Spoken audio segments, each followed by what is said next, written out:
Ys Book 1 and 2 for the TurboGrafx-CD is Hudson Soft's 1989 remake of Nihon Falcom's first two Ys games. With Red Book audio music, lightning-fast gameplay, and full animated cutscenes, it set the stage for early console CD-ROM gaming. But in the West, it never managed to gain any traction. The TurboGrafx would fail, and the Ys series would lie dormant in the West until going through a modern revival nearly 20 years later. However, Ys Book 1 and 2 has still maintained a cult following, and for years was viewed as the definitive version of those early Ys games, and as an early example of the CD-ROM's coming dominance in the gaming world. So what is it about Ys, with its famously simple storytelling and bump combat system, and its seemingly blank slate star Adol Christin, that makes the game so magnetic? Let's find out.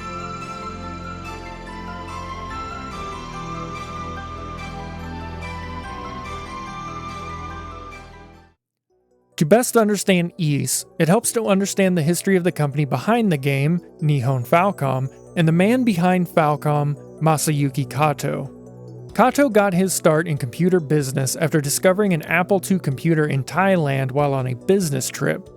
He immediately fell in love with its ease of use, and upon returning to Japan, he quit his job and opened up a cafe in Tokyo where he sold imported Apple IIs and created a gathering ground for young and passionate PC programmers. As a new computer would need programs to run on it, Kato saw a market opportunity and hired fellow enthusiast Yoshio Kiya to help him make games for the burgeoning Japanese PC market. None of this may sound like much, but this space was fertile ground from which the new company Nihon Falcom would grow. Their early catalog took a scattershot approach, focused more on covering every base, making games that ranged from sci-fi space games to erotic slide puzzles, and none really managed to break through on a wider scale. But being an import shop gave Kiya and Kato full access to a wide variety of games, both popular and underground, and being around so many potential customers clued them in on what a prospective audience wanted. Private Stripper 2. In early 1984, two non-Falcom games, one a big success and one not, would prove pivotal to Falcom's future. The first was the major success that was Tower of Druegar, an arcade game from Namco that took arcade action and added RPG elements to it, laying the foundation for action RPGs. The second was the unknown Apple II game Caverns of Freitag, a top-down RPG that also focused on exploration and real-time combat with an adjustable speed setting. Kiya would later claim that this one game was a direct influence on Dragon Slayer, and that he only found this game because he was working at the cafe and had full access to games that he wouldn't find otherwise. Late in 1984, Falcom would release the fruits of Kiya's inspiration with Dragon Slayer, a game that would not only be Falcom's first hit and put them on the map, it would also, with the help of Heidelide, solidify the action RPG genre. In just 1 year, Kiya would take everything he learned and make Dragon Slayer 2, titled Xanadu, in 1985. It is hard to overstate how big of a deal Xanadu really was. It sold over 400,000 copies in 1 year, a record for PC-only RPGs in Japan that Falcom claims went unbroken for at least the next 25 years. There was an OVA.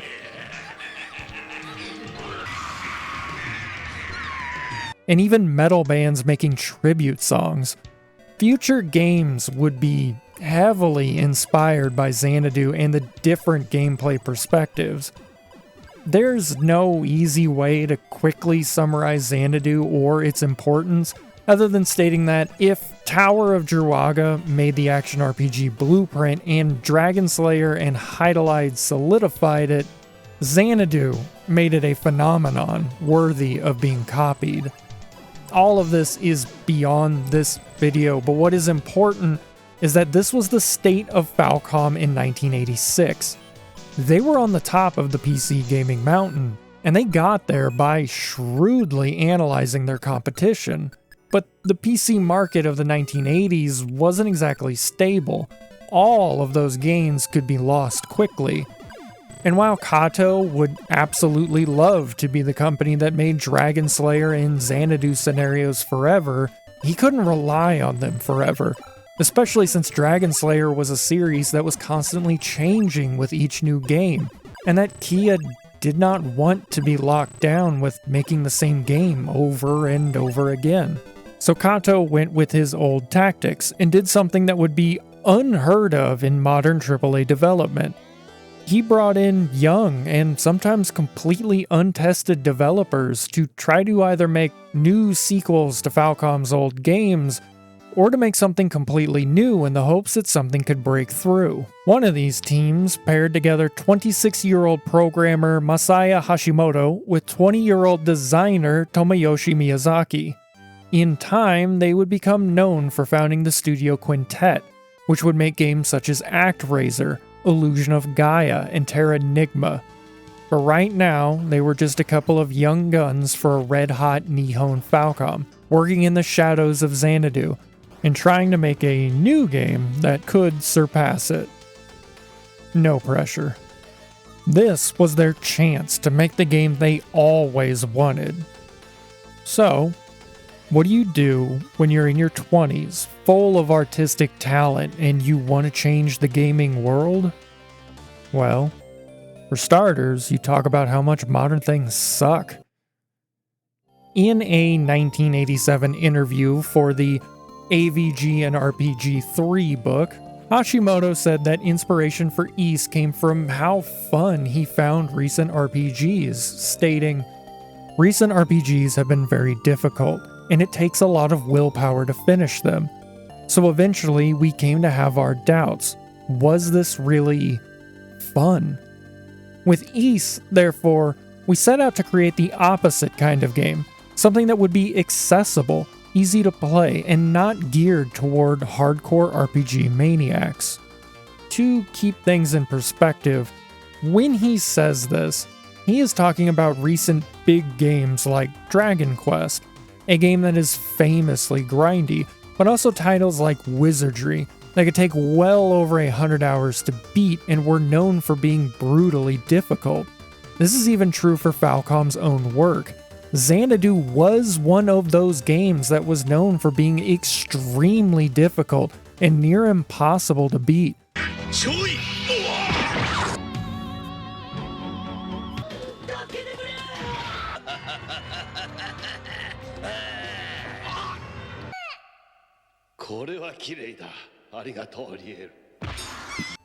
Even Kia would later state that he made Dragon Slayer 4 Legacy of the Wizard as a way to prove to other console game companies that you could make a great game without relying on monsters that are extremely difficult to fight. So, for Ys, while they would refine the action-oriented system of their predecessors, they also set out to make the game as accessible as they could, a game that never feels like work, but always feels fun. As for the story, Miyazaki took inspiration from, of all things, travel guides. To him, travel and video games were very similar. You set out somewhere with a purpose, a goal, but it is not just about the destination, stating, "It's the unexpected things you find along the way that make it all worthwhile." So it is no surprise that the story of Ys is an in-universe story of one of Adol's travelogues. Adol is a traveler that wants to see the world, specifically Africa, or Afroka, but on the way learns that war has broken out at his destination between the Roman Empire and the Kingdom of Altago. Not wanting to be pulled into a war, he makes a detour, and when he learns that the island of Asteria has become surrounded by a storm wall that devours all ships, Adol thinks to himself, "Neat, I'd like to see that." And so begins a swashbuckling adventure of fighting demons, saving the land, and maybe, just maybe, learning the greatest truth of all. But a grand adventure needs an equally grand soundtrack, so Miyazaki brought in two unknown composers, Yozo Koshiro and Miyako Ishikawa. That first name will probably cause a lot of people's ears to perk up, as Koshiro is an absolute rock star in the industry. Under his company Ancient, he has done soundtracks for games such as ActRaiser, Streets of Rage, Beyond Oasis, and many others up to today. If you are a fan of retro video game music, you are probably a fan of Koshiro, even if you don't realize it. And even if you aren't, then someone you are a fan of probably lists Koshiro as one of their main influences. Koshiro took a unique approach at the time to making music for video games, not viewing the PC-88 as a machine that played music, but as a musical instrument in itself, and even paid attention to how different sound drivers could affect the music. During development, Koshiro was constantly writing and compiling new audio drivers, which I'm sure the other developers greatly appreciated and did not find tedious at all. But it paid off. The first song you hear when you leave the safety of the town, First Step Toward Wars, would become iconic.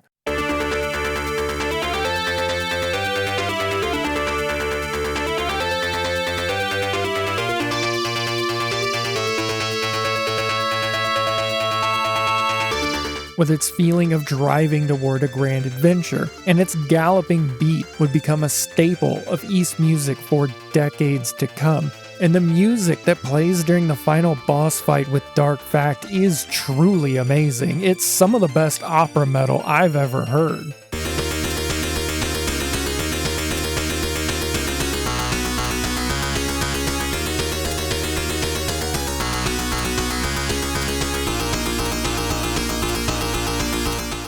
Yuzo Koshiro often gets all of the praise. I can't blame anybody for that, I just did it. It's kinda like a video about Super Mario Bros. Only talking about Miyamoto and not the two other programmers that worked on it. Koshiro, like Miyamoto, kinda sucks the air out of the room. But Ys's soundtrack wouldn't be as good without Mieko Ishikawa. Not only did she write music for the game, like the opening town theme,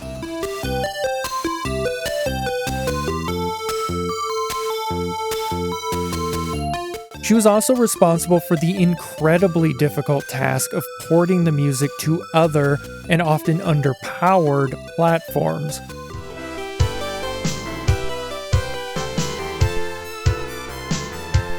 Also, as I'll get into later, Ishikawa is one of the very few people who worked on this game that actually stayed at Falcom beyond the mass Falcom exodus.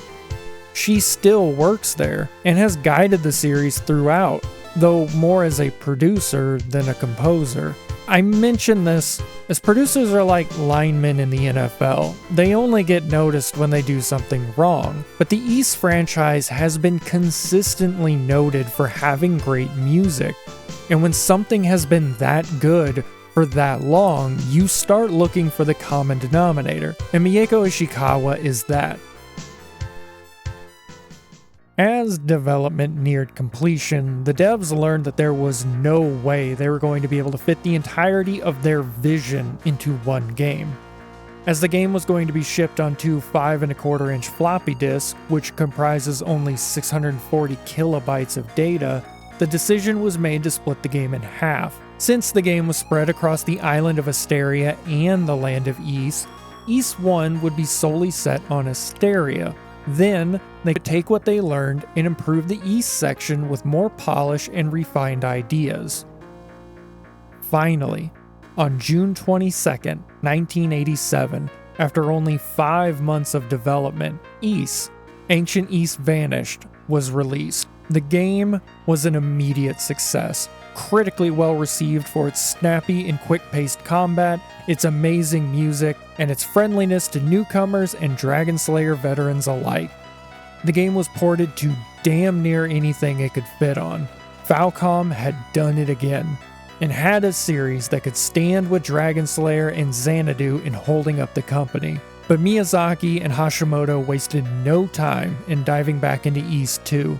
spending another 5 months expanding the size of the game and adding wild new features such as multi-level maps, a magic system, and doors that can face east and west. The madness. Yeah. On April 22nd, 1988, Ys 2, Ancient Ys Vanished: The Final Chapter, was released, and, as with its predecessor, it was very well received, although due to it being a direct follow-up, it was not ported to nearly as many other systems. With their first 2 games being such a success, it seemed like Falcom had a team for the future. The sky was the limit.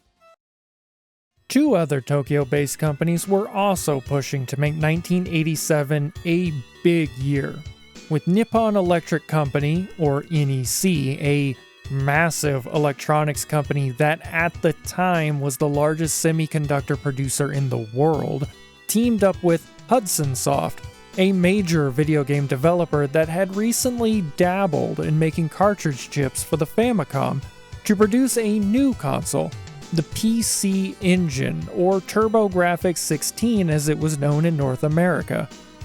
With Hudson's own 8-bit C6280 processor and 2 16-bit graphics processors hosting a mind-blowing 64 kilobytes of VRAM compared to the Famicom's 2 kilobytes, and small form factor, the PC Engine was a tremendous success at launch, selling over 500,000 consoles in its first week of release, immediately competing with, and in some months outselling, the console darling that was the Famicom. Although, I do want to add that, in Japan at least, Hudson and Nintendo did not view themselves as rivals, and Nintendo president Yamauchi even gave his blessing to the console as he viewed the market as having room for everyone.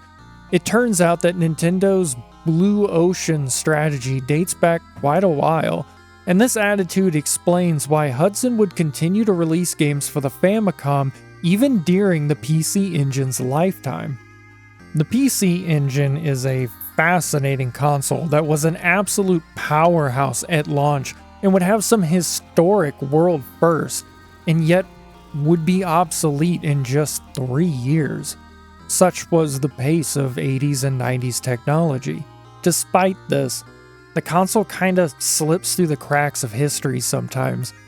Maybe because it wasn't a success in the United States, or an American failure like the 3DO, or maybe their friendly rivalry with Nintendo doesn't make for exciting, overly dramatized books.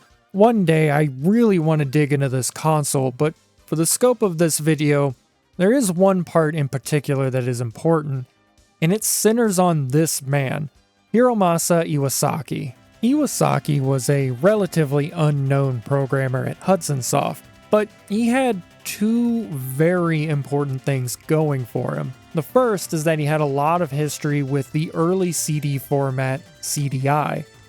But he also already had experience with the newest format, the barely used and bleeding edge CD-ROM. NEC and Hudson had recently created a new attachment for the PC Engine that let it play CD-ROM games, and on December 4th, 1988, Fighting Street, which is Street Fighter, and No Rico were released, becoming the very first CD-ROM video games ever. I say again, this is bleeding edge technology. Iwasaki was a developer working on No Rico, a dating sim that relied heavily on voiceover and video playback. So Iwasaki thoroughly studied the CD-ROM and how its format was better than the CDI and floppy disk. But he also studied its inherent weaknesses. He even knew exactly how long it would take the head of the player to move from the first track to the last and then back. This all coincides with the second thing to know about Iwasaki. This man loved Ys 2. He couldn't stop playing it. He knew the game would be a great addition to the PC Engine lineup, but he also knew that Ys 1 and Ys 2 belonged together. They were 2 halves of the same story. But with the storage limitations of the time, they couldn't come together. Storage limitations that did not apply to the sexy new CD-ROM. Iwasaki could see the opportunity for something big, to take an already popular game and create a definitive version that would not only blow every other version away, but with the power of the PC Engine, it would give Ys the respect it deserves. To his surprise, management with Hudson agreed with him and, to his shock, put him in charge. If he could get Falcom president Masayuki Kato to agree with him, then the project could move forward. This wasn't an easy task, as Kato was apparently upset with Hudson for their previous work on a Falcom title. According to Iwasaki, when Hudson got the rights to do a Famicom port of Xanadu, they realized they couldn't do the game justice on the Famicom, so they changed tracks and made Fa Xanadu, a classic game in its own right. However, classic or not, Kato didn't like that people bought the game expecting Xanadu and instead got a side story game. It wasn't Falcom's game. However, Iwasaki was able to slowly sway Kato, partly by promising that this version would stay true to Falcom's version. But there was something else that Kato wanted. In 1988, things at Falcom may have seemed fine. Business was good and the mass Falcom exodus hadn't happened yet. But when you mention something like the mass Falcom exodus, you know things aren't amazing. President Kato was a notoriously conservative leader, not wanting to spend money unnecessarily or take risks. Yoshio Kiya stated in an interview for the Untold History of Japanese Game Developers, at the time, Kato-san basically wanted to make more money. He wanted to get a bonus for everything. I did not want to make Xanadu Scenario 2, but Kato-san wanted to make more money, so he told me to make it. And that wasn't fun at all. And this also meant low pay for the developers and no bonuses or kickbacks. There was a lot of arguments for money. Everyone was surprised that even my salary was low. This conservativeness also meant stifling all risk, and that drove people away. He would say, "If it's not for the PC-88, I don't want anything to do with it." But I wanted to work on DOS and Windows. When I told Kato-san that, he told me, "Okay, you've brought the company so far, and if you want to run the company into the ground, you go ahead and work on DOS." This applied to console work as well. Kato was fine with selling the work to outside companies, but Falcom employees rarely were able to program for any consoles, no matter how much they grumbled. I mentioned earlier how young the dev team for Ys was, and it is true how crazy it is that a 20-year-old Miyazaki was given the keys, but the reasons why are less than altruistic. They were cheap. The artist and character designer for Ys, Ayano Koshiro, was 17 when she drew the art for the game. That's impressive, but it's doubtful that she could ask for anything above the barest of wages. Her brother, the aforementioned Yuzo Koshiro, would eventually grow frustrated that his work would not get credited in the games, only appearing as Falcom JDK. Things would come to a head during development of Ys 3, with a majority of the devs walking out of Falcom. Miyazaki and Hashimoto would go on to form Quintet, and Yuzo and Ayano would form Ancient. But I'm getting ahead of myself, so let's go back to Kato's meeting with Iwasaki. Yes, Kato cared about his company being respected, but the thing he really wanted was money. Ys 1 and Ys 2 were 2 games. So that means that if anybody wanted both of them, they would have to pay twice. That means double royalties. A harsh deal that Iwasaki reluctantly accepted. President Kato is an interesting figure, and I honestly don't know how to feel about him. It's complicated because his legacy is complicated. Obviously, his mistreatment of employees is horrible. All developers, artists, musicians deserve to be paid and credited for their work. But I do need to point out that this was the common practice of the time. His practices nearly killed the company in the late 80s, but by keeping the company lean, he was able to keep Falcom independent and alive when several Japanese game companies began collapsing or merging in the 2000s. It's easy to glorify that he gave a leading job to so many young developers while ignoring that he may have dabbled in straight-up child labor. And it's also easy to wonder what might have been had he been more of a risk-taker or wasn't there. ActRaiser could have been a Falcom game. Kia could have flexed his creative muscles on DOS earlier, but the other major company in this video, Hudson Soft, was a risk-taker and wound up being swallowed up by Konami and no longer exists as an entity. I think this last quote by Iwasaki says it best. Almost all of the programmers and artists had left Falcom because he was no good. Kato was a good president for the company. Kato was not a good president for the staff. With the rights secured, Iwasaki quickly gathered a team to help, bringing in, among others, fellow programmer Toshimasa Abina and designer Taiichi Matsuda. There were two main goals for the project. The first was to make a spectacle that showed off the capabilities of the PC engine and the CD-ROM. Space was not an issue, with Ys 1 and 2 being around 1.2 megabytes combined and the CD capable of holding 750 megabytes. They were free to add whatever they desired.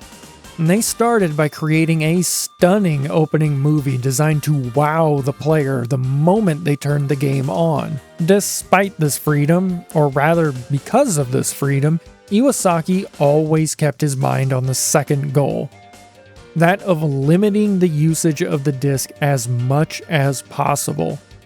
All of that space was great, but reading that data was slow, and Iwasaki knew just how slow that could be, and had seen how other inexperienced devs had killed their CDI projects with too many unnecessary load calls. So to keep the load time as short as possible, he aimed to limit how often the disc would be used.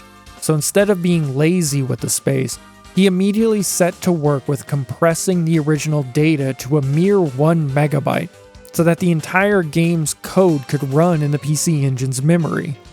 That way, the CD would only be needed to stream the high-quality Redbook audio, music, and voice data. This keeps the game running at a quick pace, with the only real lags being when the voiceovers are loaded.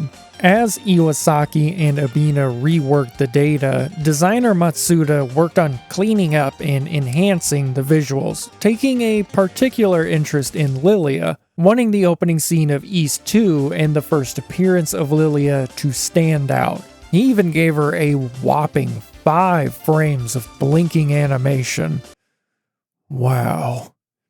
Matsuda was a bit of a perfectionist, often agonizing over the placement of trees or how the colors would display. In an interview with Konami for the release of the PC Engine Mini, Abina tells of a time where he came into the Hudson office, and there was Lilia on every monitor in the company. When he asked what was happening, Matsuda said, "The colors are different on every monitor." Colors vary with every model of monitor, so the only way to make sure an image would look good on any monitor would be to test on 20 different monitors at once. Despite the changes being made, Hudson made sure that they stayed true to the original feel that made Ys special. They stayed in constant contact with the original developers, asking them for advice or even what they would change. But even when they couldn't, they never stopped looking back. Abina notes that they were always adjusting the game's balance, with a lot of people fine-tuning the boss fight at Darm Tower in particular. Iwasaki adds that Ys was known among PC users for having such good balance that it was already legendary. so they needed to keep that. Ys was for everybody. Both good players and bad players needed to be able to beat the game and have fun doing it. And I will add that they did this without implementing a difficulty slider. That's just the way the game naturally is. After only 8 months, the game was complete, and Ys 1 and 2 launched in Japan on December 21st to critical acclaim. It became the showpiece for CD-ROM technology, with its digitized speech. Are you here to rescue me? How wonderful it would be to escape these chains. Red Book audio music and fully animated movies. The future of video games had arrived. Hudson wasted no time in translating the game for North American audiences, and even brought in some vocal heavyweights by hiring names such as Alan Oppenheimer, Jim Cummings, Michael Bell, Thomas Hayden Church, and Debbie Derryberry. When Ys was released in the States on May 23, 1990, it was met with the same critical acclaim. The TurboGrafx was struggling, but Ys showed that it could still hang with its now superior competition, the Sega Genesis. I don't know how many copies of Ys were sold. The CD attachment for the PC Engine sold around 2 million units, maybe? But I don't know how many were out in 1989 or 90. I would assume that the game attachment rate would be high, as there weren't many CD games available. But I will note that Ys became one of the pack-in games for the Super CD attachment later, so it's clear that Hudson was very proud of the game and wanted it to be their representative. Falcom was also thrilled, with Kato calling and personally thanking Iwasaki for his work, and immediately giving Hudson the rights to port Ys 3 to the PC Engine. And whenever the mass exodus happened, Hudson was one of the companies that was allowed to make Ys 4 from the ground up, with only a few notes and guidelines to go by.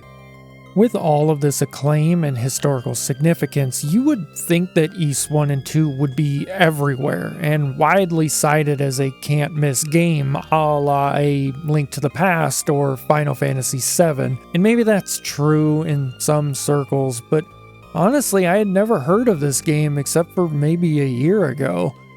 And I am someone that reads a lot of books and articles about video game history. To be fair, this is partly my own fault and a testament to the circles that I run in. Growing up, I wasn't a big JRPG person. I was more Morrowind and Dungeons & Dragons than Xenogears and Dragon Quest. But this game still sits in a small crossroad of interest with Ys fans that care about the earliest entries and fans of the TurboGrafx, of which there are not many in the States. The TurboGrafx likes to be ignored and placed with the likes of the 3DO or Atari Jaguar. And this is because of the American-centric view of video game history that we have. Ys may be the first action RPG on a CD-ROM, and whereas early CD-ROM games are remembered as being slow and bloated with animation and FMV, Ys managed to solve all of those problems, and it did it 3 years before games like Lunar the Silver Star and 4 years before Sonic CD. Yet I heard way more about Lunar and Popful Mail than I ever did about Ys. And that's probably simply because the other games came out on Sega CD, despite the fact that the Sega CD and Super CD-ROM sold a very similar number of units. It's easy to forget that the PC Engine outsold the Sega Saturn and the Sega Dreamcast. But we love Sega here, and we have wrongly given them the mantle of being the first company to really fight with Nintendo, despite the PC Engine beating Nintendo in monthly sales while Sega was a distant third, and Sony being the first company to smack Nintendo in worldwide sales. Regardless, I found this game because of early CD gaming's bad reputation. I never had the consoles and never looked into them because I assumed their catalogs would be full of bad FMV games. I admit this was a narrow-minded viewpoint, but it was a common one. So to fix this, I decided to look back and play through some of the games I missed that were considered the best.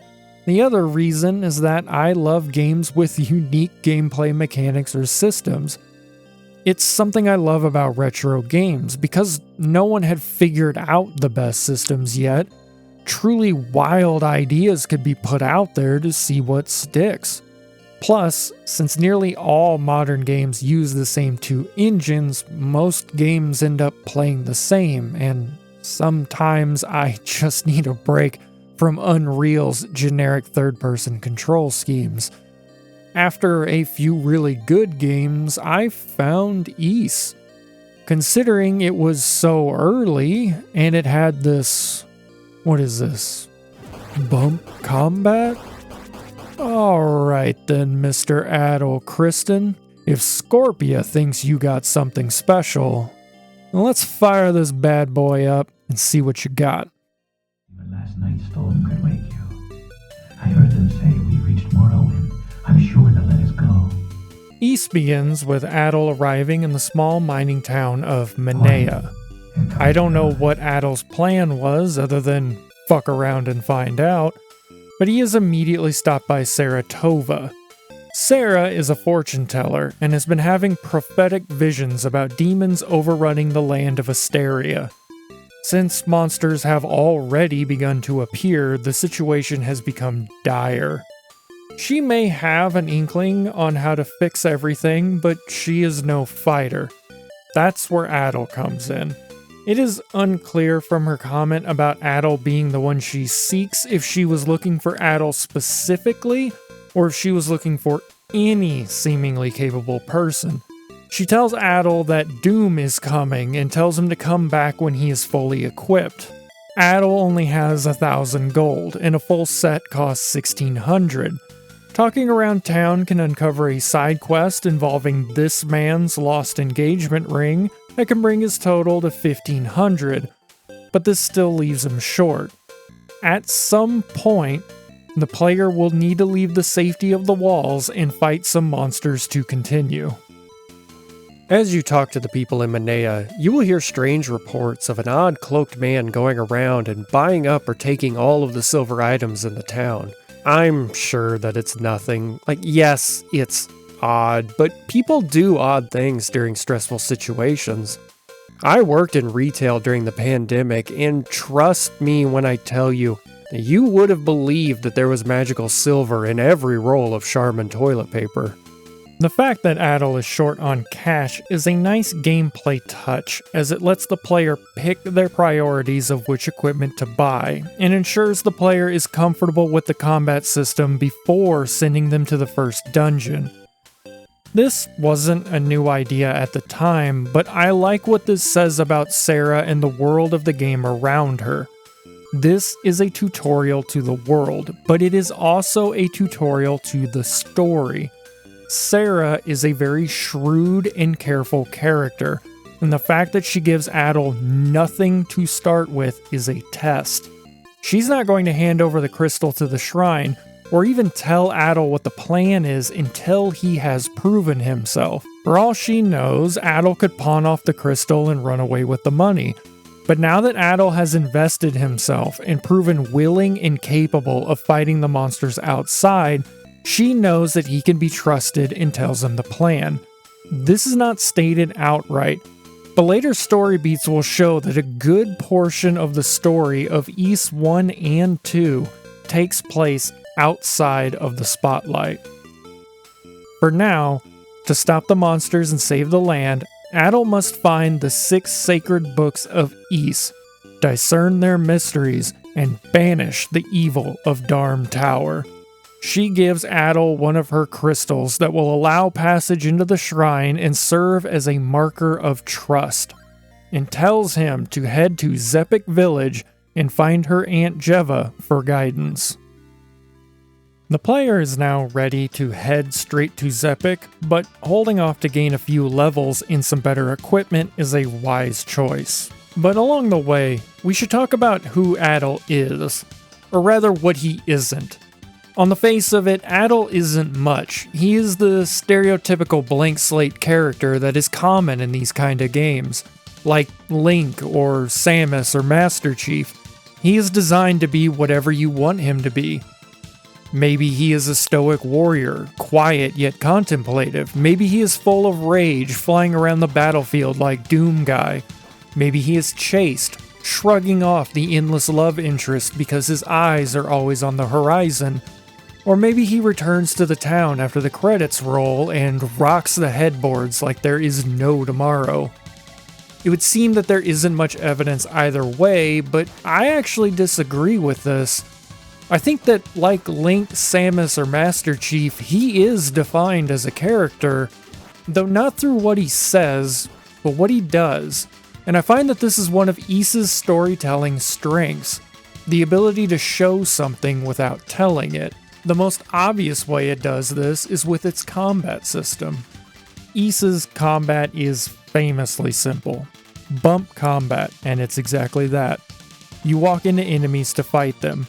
When you make contact, they take damage and are knocked back. If they walk into you, you take damage. The trick is to walk into enemies at a slight offset, so that if they do attack Adol, they will hit his shield, so long as he has one equipped. This is about as bare bones a combat system as you can get, but it works surprisingly well. Ys's combat is fast and satisfying. Morrowind is my favorite game, so naturally this scares me.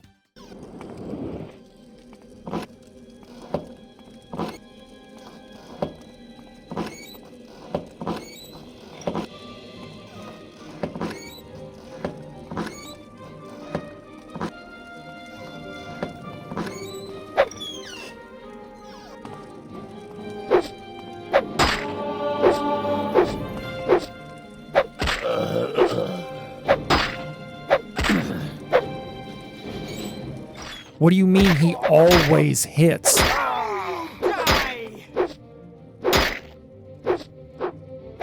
Stupid! Fun? It's not supposed to be fun.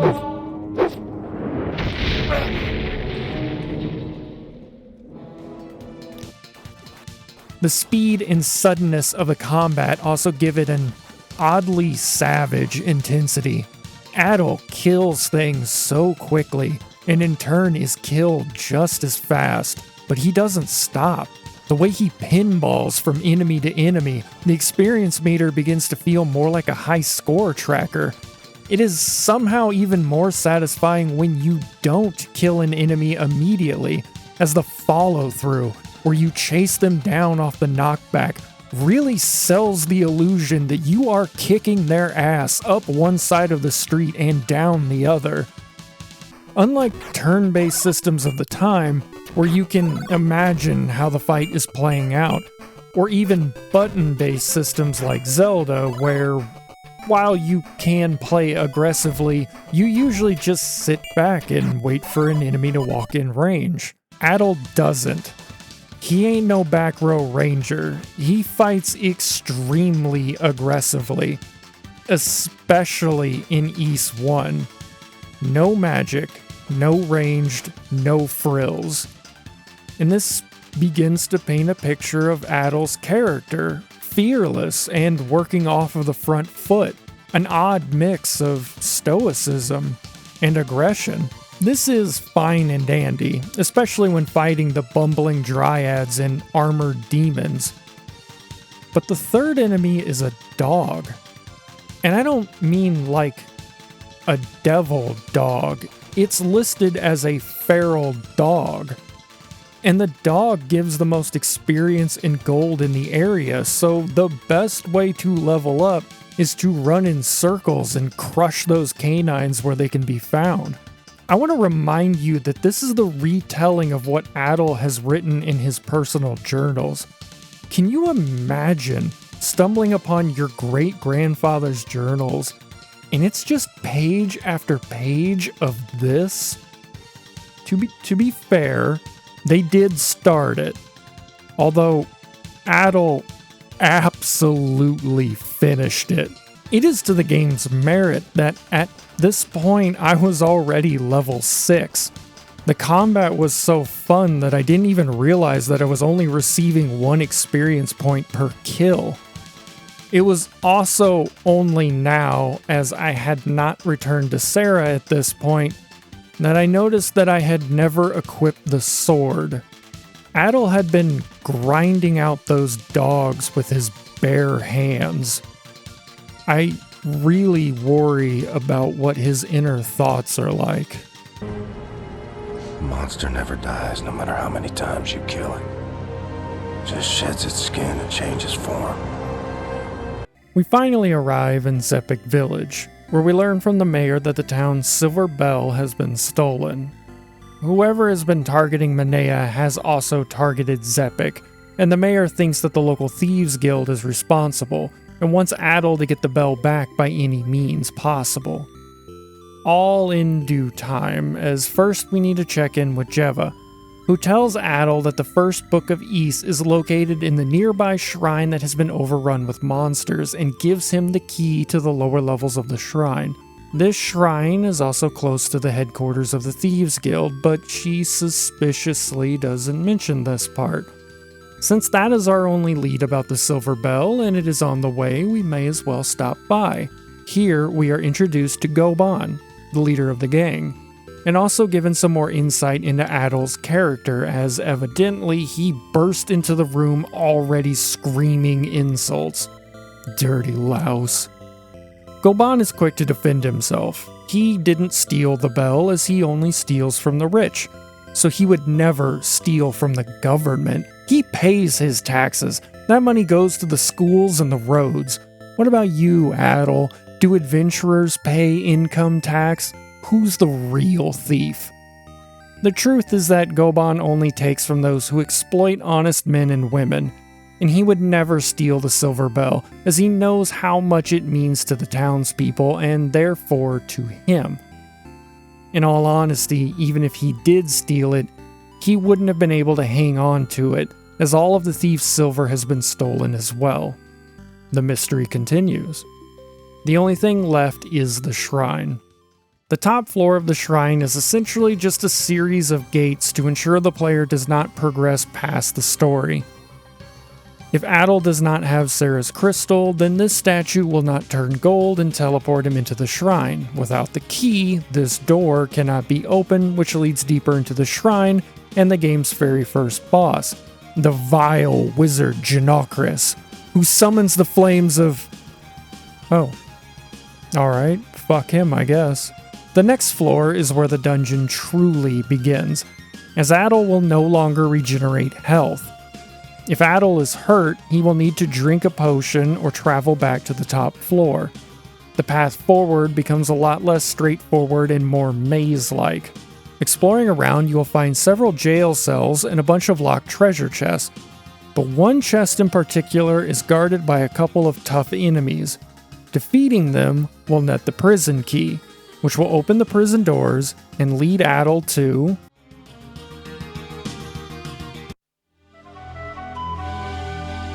Are you here to rescue me?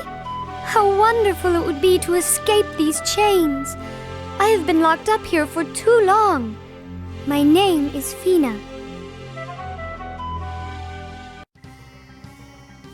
Feena will leave the shrine and head back to Zepik Village. Right now, we do not know why she was captured, and the monsters do not seem like the kind to take just anybody as a prisoner. We will get hints about it later in the game, but this question will not be fully answered until the end of Ys 2. For now, she gives Adol the key to every treasure box in the game. It's not a bad deal. This key leads to the missing silver bell. Turns out the monsters have been stealing all of the silver, but again, we do not know why. We also find the Mask of Eyes, which reveals hidden areas, such as this spot later in the shrine, but it also obscures all enemies when worn. It's only used twice, and one of those is in this shrine, so despite being a neat idea, it only serves to make sure that you are searching the shrine carefully and not just rushing to the end. But the game also has keys that serve the same purpose, so its lack of use will just feel like a missed opportunity. If the player backtracks to the first floor, however, they can grab a far more useful item, the shield ring. The shield ring doubles Adol's defense, and it is very useful when first found, as it lets you explore the shrine for longer before needing to walk back to heal. It will get quickly replaced, but it's not a bad start. The lowest depths of the shrine contain more keys for progression and the silver shield, which will already be the best shield that you can get until near the end of the game. Finally, at the bottom of the shrine is one last chest that is guarded by the Nygtilger, the real boss of the shrine. And since he takes slightly longer than 5 seconds to beat, I can talk about him and boss fights in general. Ys 1 changes its formula for its boss fights. Adol is locked in an open room and must figure out patterns to find openings to make an attack and get away unharmed. Gilaldi serves as a tutorial, but he doesn't do anything to Adol directly, just teleports around the room as wizards do. But there are flaming traps on the floor that Adol must dodge in order to get in close enough to attack. Every enemy at this point could be beaten with pure aggression, but not the bosses, usually. Gilaldi is still easy enough that a new player can quickly figure him out, and should learn that the bosses need to be treated differently from the standard fare. The problem is that it is too easy to grind past the point where he can be effective, especially if you've been upgrading your equipment, so playing hyper aggressively still works. At this point, Adol has killed so many dogs that no wizard is going to slow him down. The Nygtilger is better. He chases Adol relentlessly, and Adol must quickly attack the soft parts of his body and get back. You need to plan your movements carefully to create an opening. It's still too easy to just trade blows and hope you come out on top, but this boss punishes that playstyle effectively, as long as you haven't overleveled or just grinded out better equipment. Beyond the boss is the first book of Ys. Adol cannot read it on his own, so now would be the time to return to Zeva. But if you found the silver bell, returning to the mayor is a great idea, because Adol's reward for returning the bell is another magic ring, the power ring, which doubles the amount of damage Adol can do. This is the second best ring in the game. It might even fully replace the defense ring now if you have mastered the bump combat enough to rarely get hit, or if you just don't mind walking back to the field.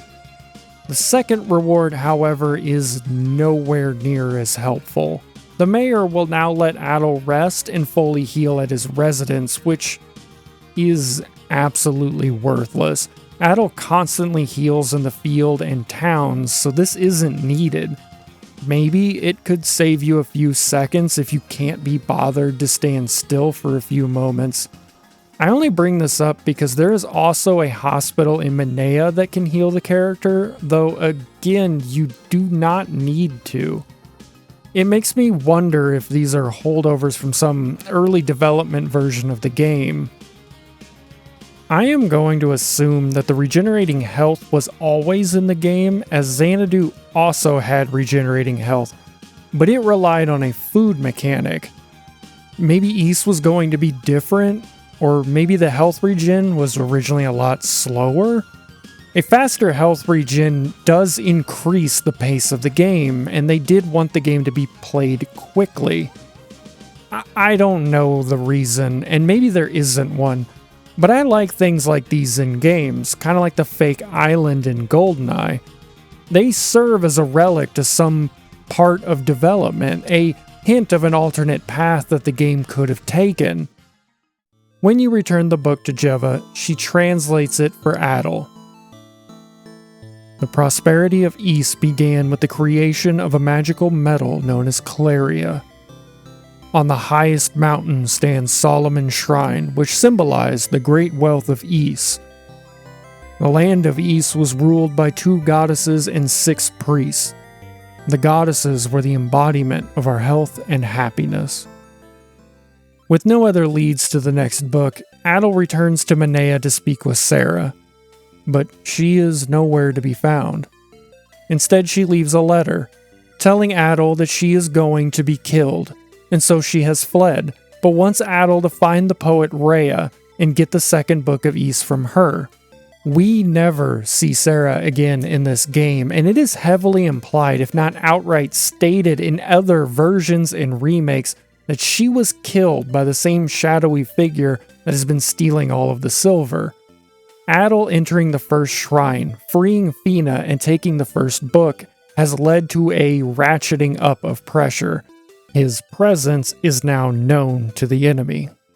I also want to clarify something real quick about this upcoming character.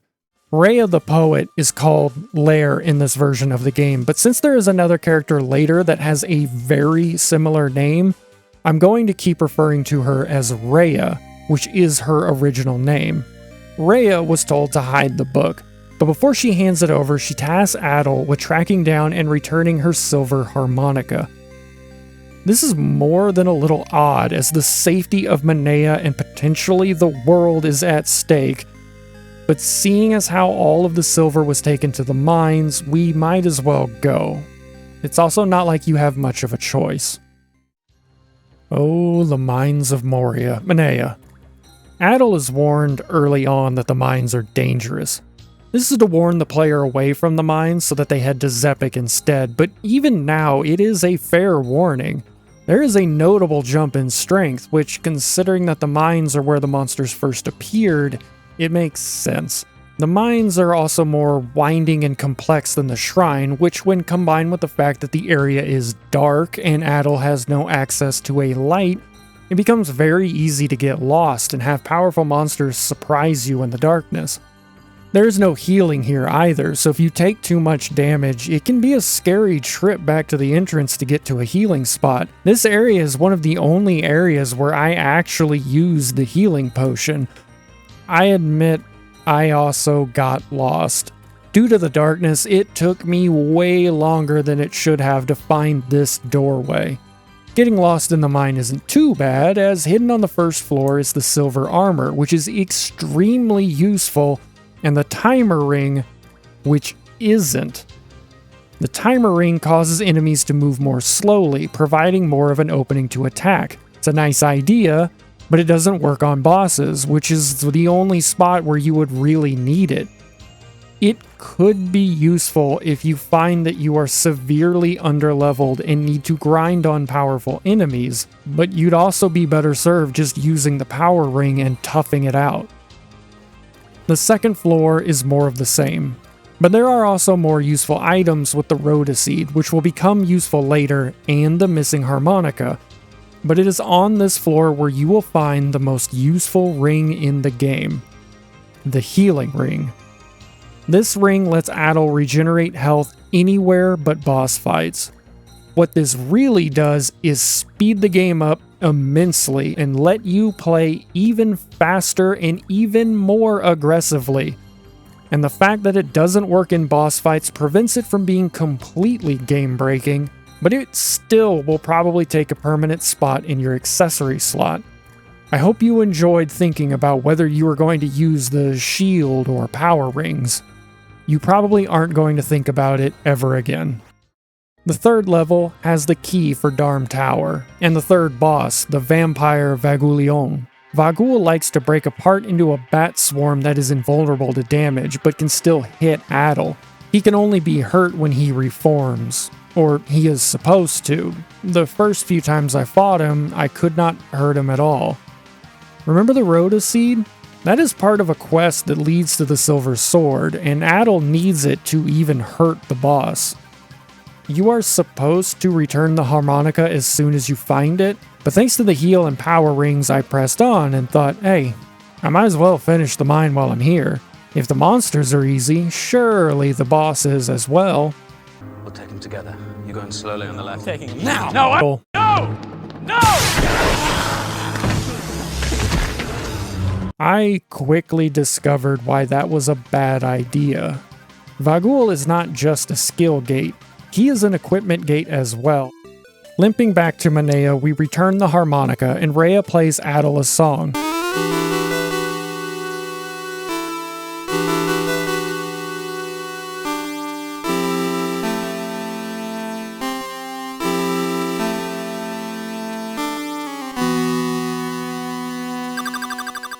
Telling him to remember this song when he thinks of her, and gives him the second book of Ys. When I first played through Ys 1, I thought that this was a nice simple quest. You get a book and a nice little song before continuing. But now that I have played through Ys 1 and Ys 2, this is probably the one moment that I've thought about the most. I will go into more detail about this whenever the big reveal happens towards the end of Ys 2, which is admittedly a ways off, but I want to point out here that Ys 1 and 2, and honestly the entire series, has been painted with the dumb action game brush. The story only exists to give a reason for the combat, and you can ignore the story and just kill things, are two things that I kept hearing about the series before I ever played one of the games. If the story does get praise, it's usually still along the lines of only the more recent games have the good stories. There is some truth here, and there's nothing wrong with a game having a bare-bones plot in order to jump into the gameplay. I couldn't tell you what the plot of Killer Instinct was, it didn't stop me. In Ys, you can engage the story as much as you want, and that can be not at all. But I think that does this game a disservice. The story is simple, but not stupid, and it has layers if you want to look for it. I will break this down more later, but like the first quest, which can be seen as a simple equipment check or as Sarah testing Adol to make sure that he can be trusted, there is more going on with Reah than it seems.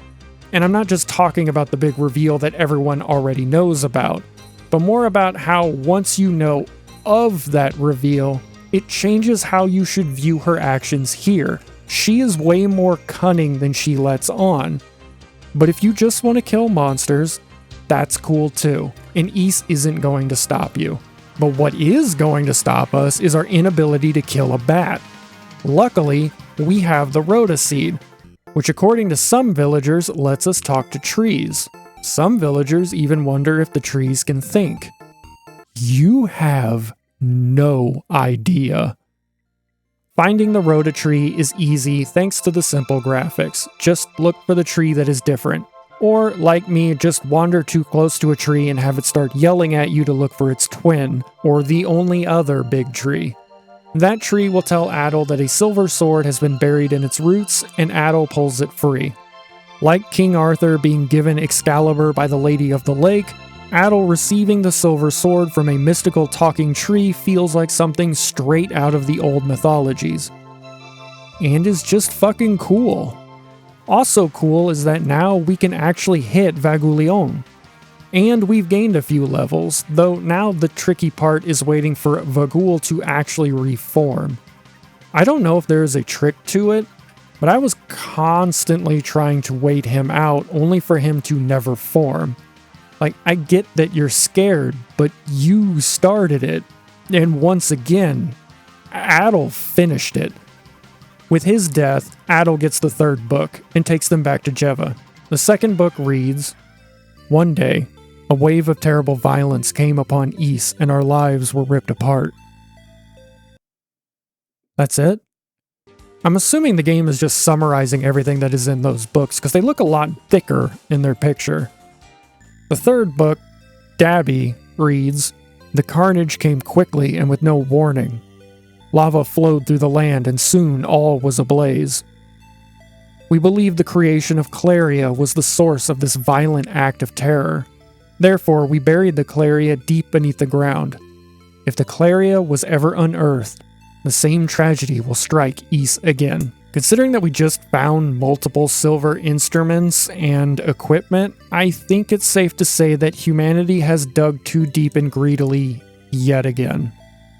With full silver and the 3 books, there is nowhere else to go than Darm Tower, the monolith that has been looming over the entire game. Adol is sent back to Goban, who has been doing much more than running a gang of thieves. He has been keeping an eye on the tower for Jeba and Sarah and has even been doing raids into the tower. The last group to go in barely made it back, and 1 member was left behind. After this, Goban tricked the front door so that it only works one way. Adol can go in the front door, but he cannot leave until his mission is finished. Adol can either stop the monsters or die trying. After one last look back, Adol steps inside. Sure enough, the door slams shut behind Adol, and there is no escape now. Darm Tower is huge, representing the entirety of the last third to half of the game. The first floor is the only spot in the tower where Adol can regenerate health naturally, so woe to any who did not get the heal ring. The enemies are also routinely fought in narrower spaces and are more numerous. There are more treasures to be found in the tower, but some of the chests will already be open. I think this is supposed to be equipment like the reflex armor that you could have bought before entering, but it won't appear if Adol already has it. Either way, it adds to the feeling that the thieves have already been here before you, raiding equipment as they went. The only real treasure of note in the early floors is the Evil Ring. Naturally, something called the Evil Ring can only be good, so you may be surprised to find that it is a trap. Once put on, Adol cannot remove it, and it leeches all of his life away, so it's a guaranteed death sentence.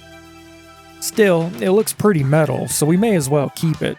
Adol fights his way to the 6th floor and walks right into a trap, and wakes up in a cell, his smile, optimism, and all of his silver gone.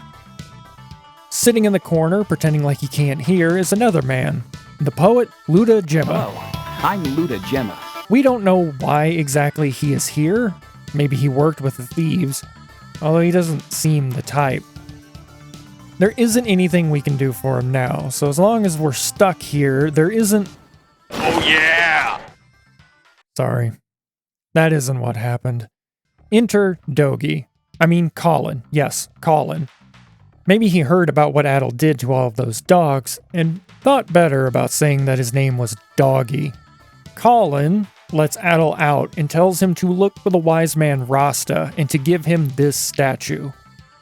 Luda Gemma also mentioned a strange man hidden in a hallway, and sure enough, if you use the Mask of Eyes in this hallway, you can find a hidden room with Rasta. You can stumble into him earlier, but he will be too afraid of Adol to want to help, which... fair. But this time he takes the eagle statue and gives Adol the blue necklace, which has the power to ward off evil. Which is why it was nice that Rasta had it and hid here with no plan. It's like when you're playing a survival game and your friend takes all of the ammo and food and then runs off into the woods to die alone. With the blue necklace, Adol is able to wear the evil ring with no effect and can pass the trap on the 6th floor and move up to reclaim your silver sword just in time to face the next boss. But before you go in this door, it is a good idea to keep wandering around, and 1 floor up, there is a treasure chest suspiciously placed between these statues. The traps are becoming more clever. In this chest is the silver shield, and naturally, this brings the statues to life. They're pretty strong too, and Adol should run as soon as he nabs the shield to risk being surrounded. Now with the shield, the boss door is next, and behind it is the dreaded Pictimos. The Pictimos may be the first real test of the bump combat system. Whereas previous bosses were either equipment checks or could be beaten by just trading blows, Pictimos hits way too hard for that kind of strategy to work consistently. Instead, Adol needs to bait out his attacks and hit Pictimos and leave before his blades boomerang back. As the fight progresses, the number of blades he sends out increases. He also throws his weapon to where Adol is, so if you wait near the bottom of the screen, you can create a wider gap to work in. I was not able to beat him the first time I met him and needed to level up. A common piece of advice for Ys newcomers is that if a boss is giving you trouble, then step out, gain a level, and try again. You may sweep the boss on your return. While this may seem obvious, of course if you overlevel, everything is easy.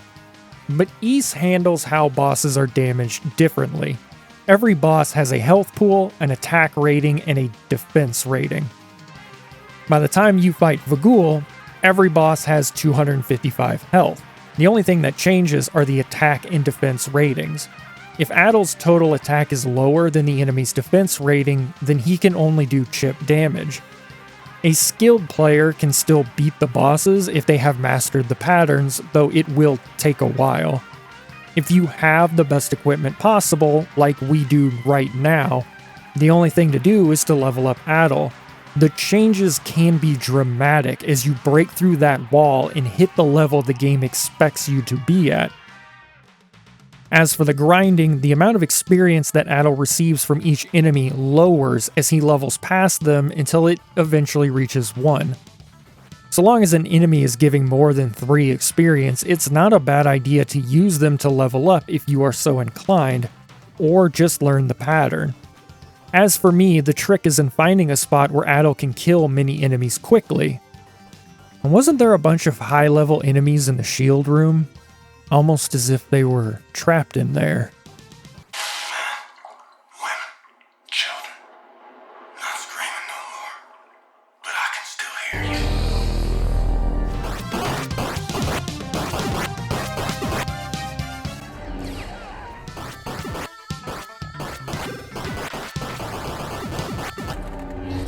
Now, Pictimos is still a challenge, but more manageable. And Adol finds a small hammer in the 4th book of Ys after defeating him. Adol is unable to read the book at this moment, so instead, I want to talk about another feature of this game that really comes to shine during these boss fights, and that is the save feature. Ys has a save anywhere feature. Well, anywhere except the boss fights, but you can save right before triggering the fight.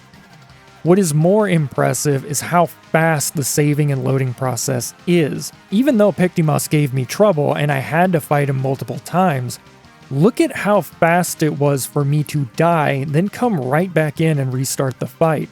I appreciate it when a game appreciates me, and the best way to do that is to respect my time. And this was what was at the front of the developers' minds when they were making the game.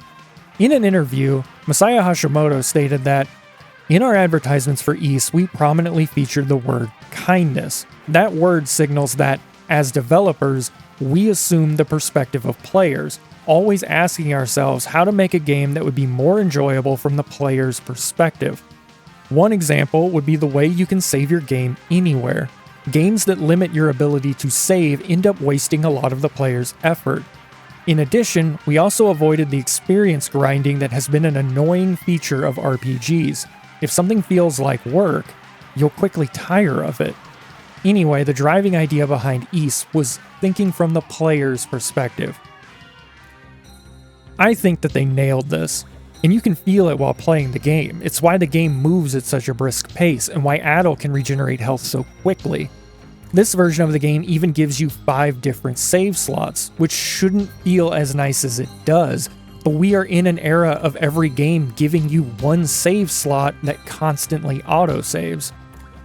However, he does mention that they tried to avoid grinding, and while the experience of experience grinding in Ys is much nicer than, say, Dragon Quest, it is still there. But their kindness and other aspects of the game did help this.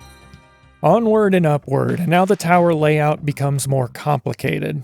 Some floors do not connect to higher floors, and some are split in half and require the player to backtrack floors to switch halves. This game does not come with a map, and there is no auto-map function. Luckily, the floors are small enough that it is easy to remember. For now. Higher up on floor 12 is the Devil's Corridor. The haunted music in this area will drain Adol's health, and he will not be able to cross. Halfway down is a safety room where Rasta is once again hiding. He isn't going anywhere, but we now know the secret to stopping the music. So we head all the way back down to the other side of floor 11, whacking every statue with a hammer, trying to find the hollow one that is the source of the music, a strategy I'm sure Adol can get behind. Also down here is Luda Gemma. Hello, I'm Luda Gemma. One of the girls from the village has been caught. Luda has hurt his leg and is stuck here, and Rasta's idol has been smashed and he is in hiding. Of course he is. Good thing we keep giving him important artifacts then. Things are not looking good for the gang, but they are slowly making their way forward. Circling back down, around, and up, and we can clear the corridor, though Rasta is gone. Further up, and we find Rasta again, once again hiding, although he tells us that the annex the captured girl was taken to is 3 stories up, but only those with demonic essence can open the prison door. There is also a suspicious mirror here, but there is nothing Adol can do about it but climb higher and fight the next boss. Khonscard looks like a bloody asshole, but he's actually a pushover. He throws rocks in a circular pattern that is supposed to make Adol constantly try to circle around him to get a hit. The problem for Khonscard is that his defense is almost the same as Pictimos. Adol has only gotten stronger since the last boss, and Khonscard does not hit near hard enough to make up for this. The remakes would fix this boss and he becomes more difficult, but here he's a pushover, and Adol finds the 5th Book of Ys and a magical brooch. The magical brooch enables Adol to use the mirrors he found earlier, and you will regret that, as this floor is a teleporter maze puzzle. At least this one is somewhat simple, but there is another one later that is more complex. I do not like teleporter mazes at all, especially in games that do not have an auto mapper. I understand that the disorientation is the point, but it feels cheap to me. The only way to figure out the maze is to just pick the first mirror you see and follow it until it does not work, then go back to the start and do it again with a different mirror. That doesn't feel like solving anything, just wearing down the combinations until something works. Worse is that there are valuable items in the mazes. In this first case, it's the silver armor, a vital item, which means that even if you find the exit quickly, you will want to go back just to make sure you didn't miss anything. And the second maze has a near unforgivable trick. There is one spot where you must go back through a mirror you just came out of. This is the only time this works, and it sucks. I was just praising how kindness was one of their virtues, and then this. Simple teleporter puzzles can work, but very rarely as a complex maze, and Nihon Falcom will come back to this well again, and I don't like it there either. Moving past the maze, although I don't think I ever truly will, on the 15th floor, Adol can find the battle shield. This is unique, as we are now finding a new tier of items that sit higher than silver. These are optional, and Adol still needs to use the silver gear on the final boss, but these items are much more powerful, and are good for using to level Adol up for that final fight. They will get you to the final door, but not through it. Beyond this floor is a long path out of the tower. The starry sky is a beautiful sight, and shows just how high Adol has climbed. And he still has a ways to go. Inside the annex and past these weird slime monsters, Adol can put on the blue necklace and evil ring and open the cell door to find Reah. Adol, it's me, Lair, the poet.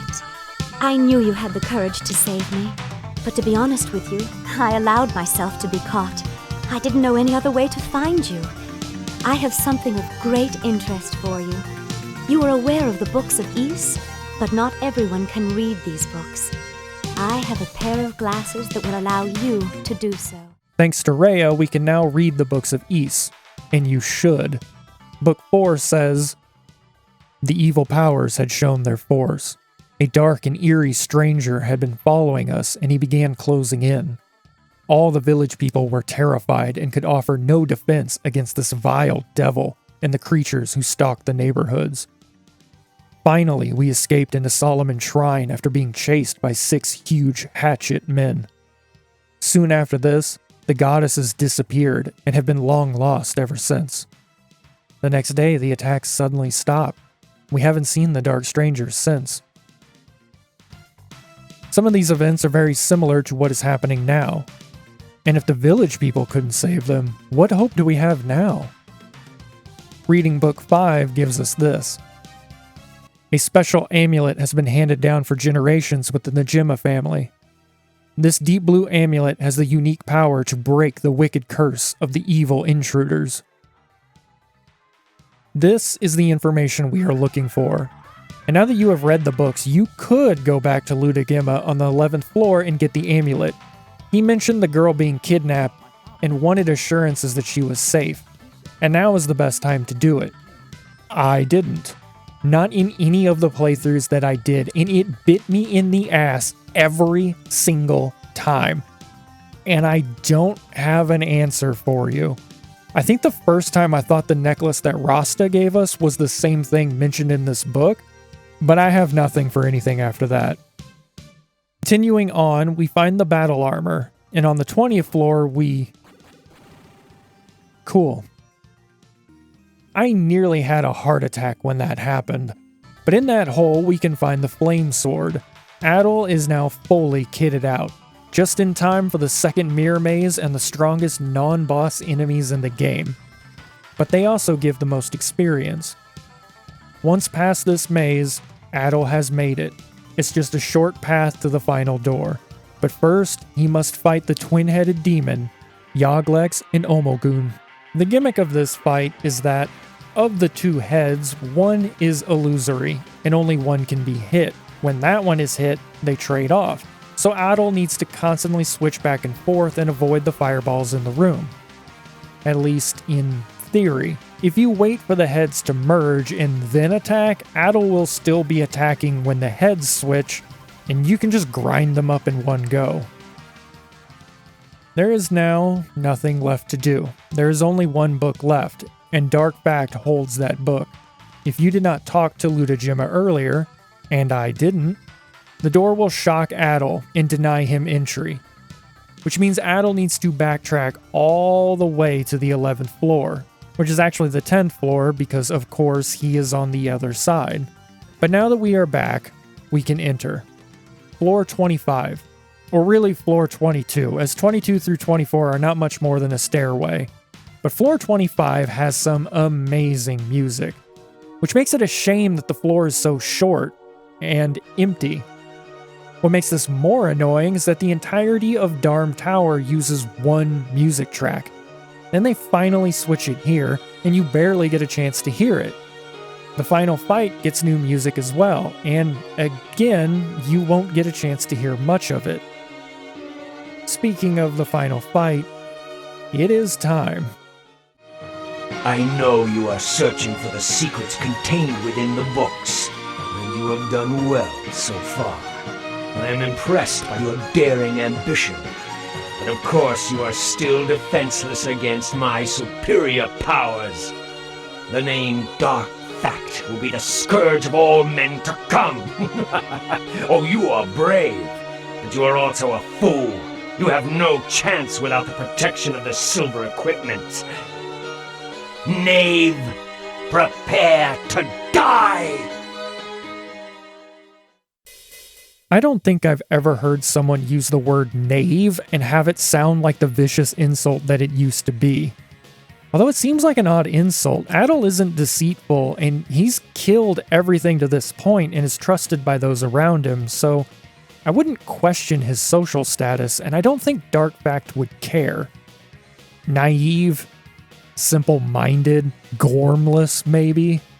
It doesn't matter. What does matter is that Dark Fact's plan is revealed. He aims to wage war on the Sky Kingdom of Ys.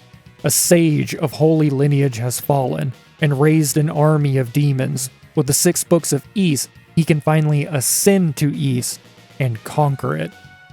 Dark Fact is considered one of the more difficult bosses of the entire series, which is neat considering he seems to be so heavily inspired by Pong. What makes Fact so dangerous is not just his constant movement, nor his constant fireball attack, but rather the unique feature of breaking the floor. Every time Adol hits him, the part of the floor Fact was on breaks away.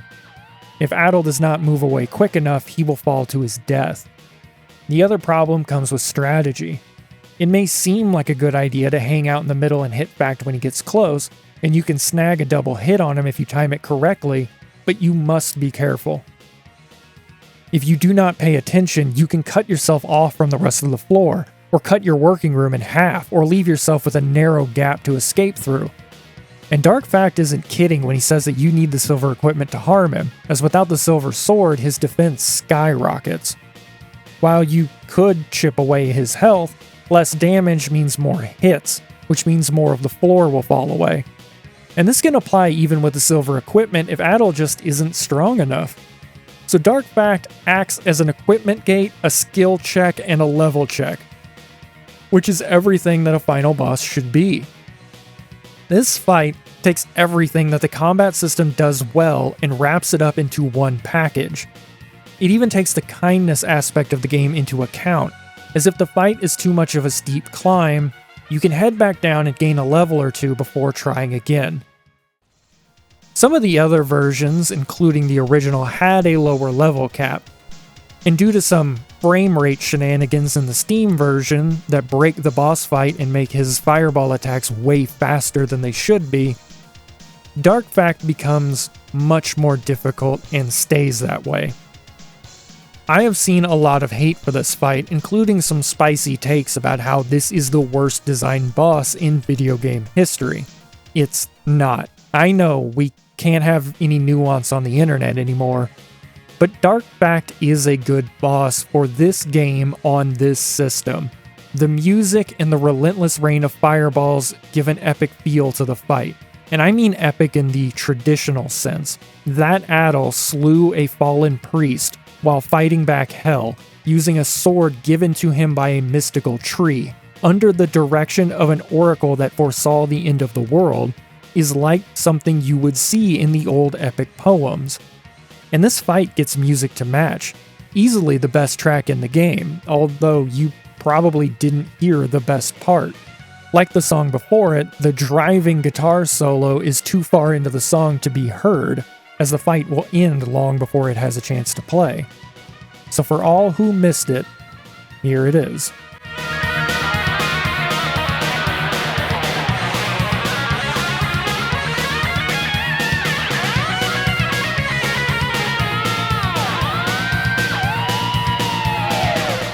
With Darkfact dead, Adol takes the last book from his cloak and reads it. Although the attacks had stopped, we could still feel the terrifying presence of evil. We decided it would be safer to lift our land out of harm's reach. We hope to return one day to our former tranquility. We have placed the collective powers of Ys into these 6 books in the hope that a brave warrior will somehow rid our land of these demons. Only then can we rest in peace. Upon reading the last book, Adol is engulfed in a white light and begins to ascend. This is where Ys 1 ends, obviously setting up Ys 2, but before we get there, I want to talk about Ys 1 as a whole, as it was a whole game on its first release. I think it's obvious that I really like this game. I sought out this game originally because I was interested in seeing early console CD games. I wanted to see the history of it all. What drove me to Ys specifically was the bump combat system. It was a completely new concept to me as I had never played anything that had it, and I wanted to try it. There is an odd thing about game reviews though. Every game in a genre needs to be similar to every other game in that genre, as if there is some unified game design that they all need to adhere to. I hate this idea, as it makes all games slowly start to feel the same. It's what led Halo to start incorporating Call of Duty style gunplay, or nearly every shooter to add a battle royale mode. And while that may seem like modern trend chasing, the trend goes back a while, and I even see it get applied retroactively. There's the old classic, Resident Evil 1 shouldn't have tank controls argument, despite the fact that the game was designed with those controls in mind, and this is something that the bump combat system in Ys also suffers from. I have seen it criticized with people wishing that you could swing a sword with a button. I even found someone criticizing it for being unintuitive because every other action RPG teaches you that bumping into enemies will hurt you. Let's ignore the fact that bump combat goes back to 1984 and was the combat system of Dragon Slayer, which is debatably considered the first action RPG, as some people don't understand that older games came out before newer ones. Now, I admit, this is obviously a straw man. Dumb, bad faith arguments on the internet are less than a dime a dozen, and most should just be ignored. Especially on Steam forums. But I'm using this as an example because there is a mindset here that I see crop up more often, including in some reviews. This is just an extreme example of this. It's that because a game did not meet my expectations of what the genre is, it must be bad, rather than trying to meet the game as it is. That's not to say that there is no merit in asking if a game is a great representation of a genre, or if the game holds up today, even if the expectations have changed. It is legitimately impressive if a game can transcend eras, but you also need to look at what a developer was trying to do in the era they were doing it in. Ys 1 is not trying to be Zelda, partly because Zelda came out the same year, but also because that's not what they were going for. Ys moves at a fast pace because the devs took the Dragon Slayer gameplay and polished it to a sheen. The devs stated that they wanted to get away from the, to them, agonizingly slow and grindy RPGs. And in fairness, it works. It worked then, and I feel it still works today. There is a thread that will link the first few videos I am making, counting the next one as well, and its unusual control schemes. With Pac-Man 2, it was the character guidance interface, and I lamented that nobody ever took a second chance with it. I honestly don't think it will happen, as controllers have more buttons now, but I still wish we can get a game with the same ideas. With Ys, it is the bump combat, and while no AAA studio will ever use it, I think it can be a great option for an indie dev, especially for someone's first game. It keeps things simple and fast-paced and lets them focus on other things that they want to work on. The other problem with this overall kind of thinking is how it merges with bad game design. Bump combat is bad game design. The boss having fire on the floor is bad design. Dark Fact requiring silver gear, despite that being a plot point, is bad design. Discussing game design is very important, but this can also be the go-to phrase for, I don't like this, but I want to sound smart. This gets further confused when you take in all of the different versions of Ys and questions over which version is the definitive version of Ys 1 and 2. For a while, that was the TurboGrafx version, but now it has been replaced with Ys 1 and 2 Chronicles, which makes sense as that is the version you can buy on Steam and it has updated visuals. The problem is that version also tried to update the gameplay with modern sensibilities, despite the fact that the original game was never designed with 8-way movement in mind. Or that the areas have been made bigger and new areas have been added, which slows the pacing of the game down. There are also the unfortunate bugs with Dark Fact I mentioned earlier, where playing the game at a higher frame rate makes the boss much more difficult, and the game has a soft level cap so you cannot compensate for this. This has led to the boss fight being a bit controversial and, again, accused of bad design, despite this being more of a case of bad QA, and bad QA that did not exist on the older versions. I also cannot continue without mentioning these horrible Steam achievements, which are based on the fact that this version has Adol's personal log in the game, and he includes everyone's measurements. A bit odd, but sure. What these achievements imply, however, is that Adol is also someone who will corner women to grope them, or might do it while they are unconscious. This is already bad, but I'm sure some people will just think of this as a joke. It is clear that it is meant to be taken in humor. But the achievements in Ys 2 make the same joke about Adol and Tarf, an 8-year-old boy. I don't know enough about these achievements to know whose idea this was. I doubt that Toshiro Kondo, the new president of Falcom, cared deeply about the Steam achievements, or if he even knew about this. This may have been a part of Xseed's translation process. But it still holds true that the now definitive vision of Ys 1 and 2 also includes a joke that implies that the main protagonist of the series might be a pedophile. Also, you don't get to play the "I don't want to draw this" card when you're still making art with heart and the police are on their way title with measure in quote. To be fair, and it is hard to be fair after what I just said, but to be fair and acknowledge my own hypocrisy, the TurboGrafx version is also an odd choice to put on the pedestal, as Nihon Falcom handed the game over to Hudson Soft, and Hudson Soft then gave the game the Alpha system. Even though it is a faithful port, some things did change, such as the leveling system. And the game was actually made more difficult in the North America version, as at the time, the view around the world was that Japanese players were more casual when compared to their American counterparts, and oh how the times have changed on that one. I still think that they stayed true to the original philosophies that went into the game, but that's an outsider's perspective. Some of the devs that worked on the new version of Ys 1 were around for the original period, and they would probably disagree with that statement. A similar example is, again, the tank controls in Resident Evil. Later versions would add more modern control schemes, despite that not being what the devs had in mind when they made the static camera angles. Those static angles were widely praised at adding to the tension of the game, as it intentionally limited what you could see. Now, with the new controls, you need to change your movement every time the camera changes. That alone is fine. It's kind of funny seeing Jill do a little dance every time she enters a hallway. But now that minor annoyance has led to claims that, actually, the static camera is bad game design. Including this take that we know that tank controls and static camera angles are bad because nobody uses them anymore. A misguided mindset that all change is good, and if we stop doing something, it must be because it was replaced with something better, which sadly just isn't true. Where this leads us is that Resident Evil should only be a free-moving third-person game with full camera control. And that is what the remakes do, and people really love the remakes, and I agree with them, they are really good. But gameplay-wise, they also look like every other third-person action game, when it used to be an incredibly unique thing.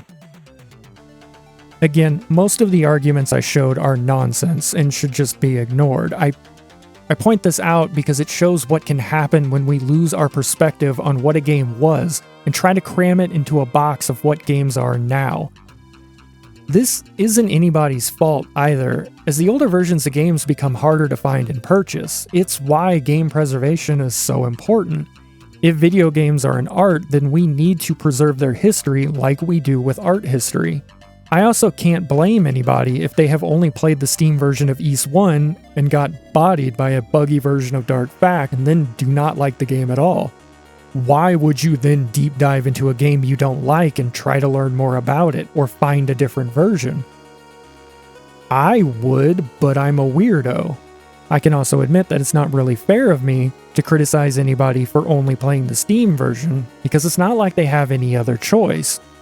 Yes, they could emulate the old TurboGrafx version, but that would involve acquiring a ROM of the game, and in some countries, even burning a ROM of a legitimate copy that you own is illegal.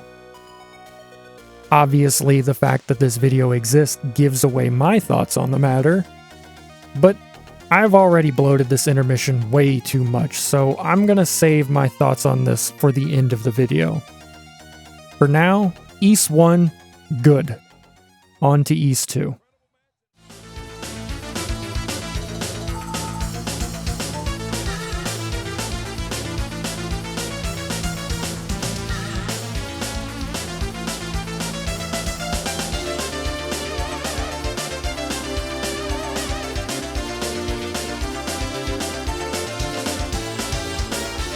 Ys 2 begins exactly where Ys 1 ends, and in the TurboGrafx version, it's more of an area transition than a game transition.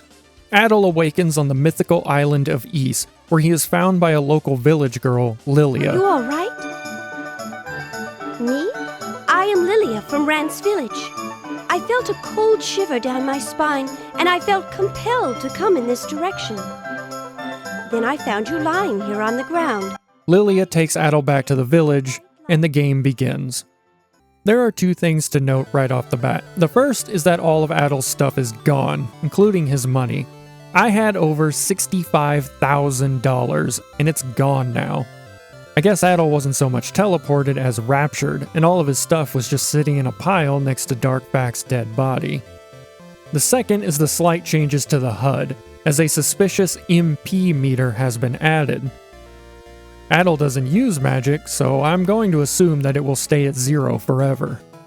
Asking around town, Adol learns that, similar to Manea, monsters have begun to appear on Ys, the very thing they rose the land to the sky to prevent. As below, so above.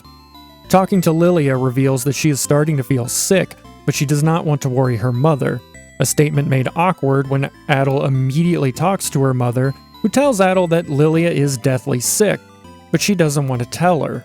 Both know the truth, but both want to protect the other, like mother, like daughter. Bernice has a plan, and asks Adol to deliver a letter to Dr. Blair. Oh no. So, 2 more things, then I promise we can go. The first is that this game really likes to use the word goon, but in the classical sense. That word is starting to take on a different meaning now, so it is rather unfortunate, although admittedly hilarious when you see things like, there are a dangerous amount of goons in this mine. You have a Goon Cave. This is what happens when you remove yourself from the rest of society. The second thing is that of the 30 different characters, of course it was Ric Flair that got trapped in the Goon Cave. What, was he doing too many helicopter twirls and caused a cave-in? This is not a problem with the game, this is a problem with me. We can't go into the mine just yet, as we don't have permission from the mayor. Yes, someone is dying, but there are rules, so we need to track down the mayor, and the nearby ruins are the only place to look. You won't find him in the ruins, but you will find this weirdo who asks Adol to pick a fight with these 2 demons that are guarding a chest, and bring him whatever we find inside, because, trust me bro. Seems legit, so we pick a fight with these 2 demons, and they hit really hard. But they do not chase, so you can whittle them down and take the magic wand that they have. By taking the wand to the nearby goddess statue, Adol gains the gift of the goddesses and gains the ability to use magic. He doesn't know any spells, but all in due time. You would assume that Adol gaining magical powers would have a bit more flair around it, and not just because some guy told him to poke a rock with a stick, but maybe the goddesses are doing what they can with what they have. Back in town, we find the mayor, who claims that we just missed him as he was sunning on the porch. He wasn't. But he does give us permission to enter the mine. Just inside the mine is a shrine to Hadal. By returning the Hadal book, the shrine comes alive, metaphorically speaking, and tells Adol that the true evil of the land has taken over Solomon's shrine, and that is our ultimate destination. This is the goal of the early part of Ys 2, to return the 6 books back to their shrines and receive the words of wisdom therein. The ruins area used to be part of a much bigger complex, but since it was destroyed, the only access to the shrines is through the mines themselves.